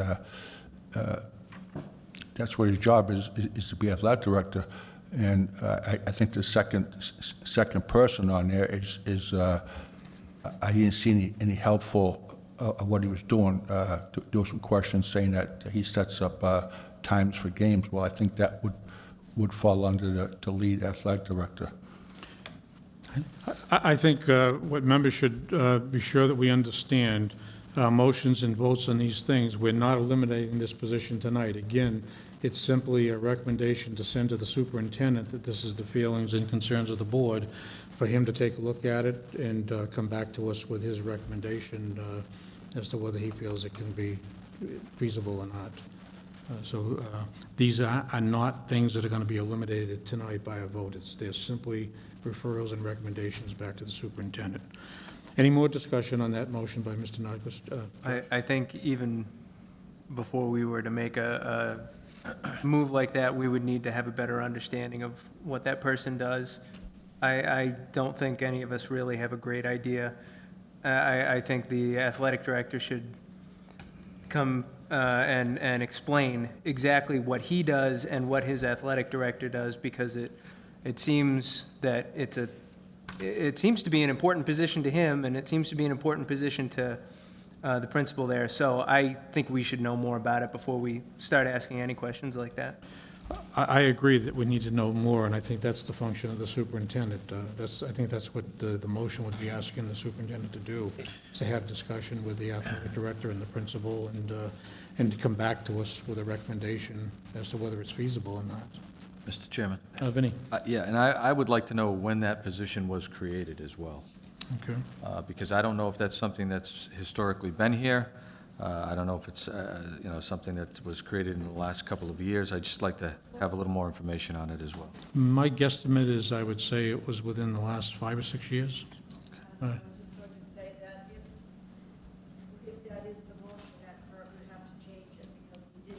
He said to eliminate it. Having the superintendent investigate, he said to take away the assistant athletic director and put it into a work. Okay, Kurt, would you revise your motion? revise that All of motion these to motions will be this- recommendations to the superintendent. Correct. We are not taking votes to, yeah, okay, no Yeah. problem. Kurt, would you restate the motion, please? I would ask the superintendent to go back and look at the athletic director at Dairy Prairie High School to see the need for it, or whatever he recommends. Okay. Is there a second now to that motion, seconded by Vinnie? Any further discussion? Mr. Melvin? I'm sorry. Okay. Again, just a point of clarification that I'm uncomfortable with where it's going, because I'll stand on what I said relative to the superintendent determining positions, reorganization, organization, et cetera, so I still will follow the lead of the committee, but I'm going to interpret it, taking it as a funding issue. Because, as I say, it's very clear under ed reform that the superintendent determines what the positions are and where they should be. But I understand where you're coming from, too. So I hope you're okay with that. I still will follow forward with what you want me to do, but you're getting into a gray area that I'm real uncomfortable with, I think, as any superintendent would. yeah, I think, Dr. Malby, this is the only way or vehicle that we have at this point in time to get our questions answered and our suggestions out on the table. And I just think that that's much more palatable than members not asking these questions, coming in here with your budget, and us just taking votes and cutting out funding issues. I certainly don't want to have any part of participate in that. I want to give you, as the superintendent, the opportunity to just hear the concerns of the members, and then come back and give us your professional and educational recommendation based upon that. So I think we're all comfortable with that. Okay, so we have a motion and a second. Any further discussion on that issue? If not, we'll ask for a vote. All those in favor? Aye. Opposed? No. Okay, so voted. Any other motions? Chris? Yeah, I had one. If you, for Knox Trail, if we could, please have Dr. Malvey look into the team leads and the conflict mediation. I think Joyce did a really nice job explaining why both of those would be something beneficial to the district and also to the DSAC. Second. Okay, motion made by Chris for the superintendent to consider the team leads from Knox Trail, seconded by Mr. Code. Any further discussion? And I think he also had the conflict mediator, Chris? Yes, sir. The conflict mediator program. Okay, conflict media program. And that's been seconded by Mr. Cody as well. Any further discussion? If not, all those in favor? Aye. Opposed? So voted. Any other motions by members? I had just one Chris, more. yeah? My last one is just for the high school, for the virtual high school. I'd like you to look into that as well. We certainly do a lot for all of our kids, but sometimes our more gifted ones get left behind. Okay, there's a motion to consider the virtual high school by Mr. King. Is there a second on that? Second. Seconded by Mr. Cody. Discussion. Anyone have any comments in regards to it? If not, on a vote, all those in favor? Aye. Opposed? So voted. Any additional motions by any members? I'd like Cody? to make a motion, I guess, to have the superintendent look into bringing, fulfilling all of the requests for library books and supplies. Looking through these, through all of the different schools, they were either brought down to zero or there just was never a budget or on the sheet. So I'd like to see the, there's 4 schools, David Prouty, Knox Trail, Lake Street, and East-Brookfield, and it looks like it's about $2,800. Okay. So I'd like to see that All right, added into motion, the budget. motion by Mr. Cody to include the library supplies from all of the schools to be considered. Is there a second? Second. Seconded by Mrs. Gershman. Discussion? If not, all those in favor? Aye. Aye. Opposed? So voted. Any other motions for the superintendent to consider?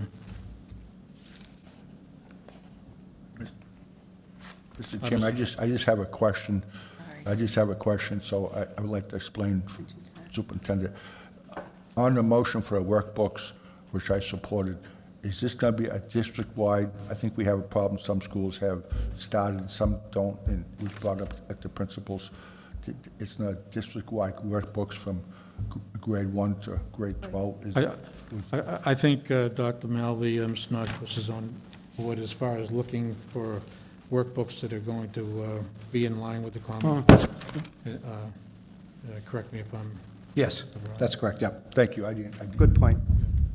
Are there any other motions for any members? I'd like to make a motion. Heather? Just to have the superintendent look into how sub-pay is determined in each of the buildings. Okay, motion by Heather to have the superintendent investigate how subs are paid in all of the buildings? Yeah, I just noticed that some of the numbers, it seemed with, I don't know. Okay. If they have the same number of teachers, to me, the sub-pay should be somewhat equitable. We're in the same range, and that's what I just was questioning. Okay. Just want clarification on that. Yeah, I'm sorry, go No, ahead. go ahead. You can do the second if you want, yeah. Is there a second to Heather's motion? Second. Second by Mr. Coody. Mr. Malvey? Right. I think that's easy enough to do because we have a subscale, if you will, for teachers as well as nurses, et cetera. And the differences you're probably seeing are with respect to what people have calculated, estimated in their buildings. But we certainly can provide more detail to you. Okay, thank you. Any other motions? I simply have one, and you may... We didn't vote on that last one. What's that? We didn't vote on Heather's. We had a motion and a Oh, I'm second. sorry. We had a motion and a second for Heather. Any further discussion? If not, all those in favor? Aye. Opposed? So voted.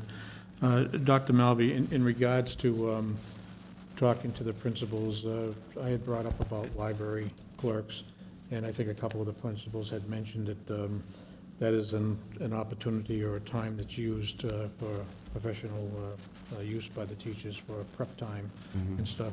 I don't want a motion sent to you. You can probably just tell me right off the top of your head.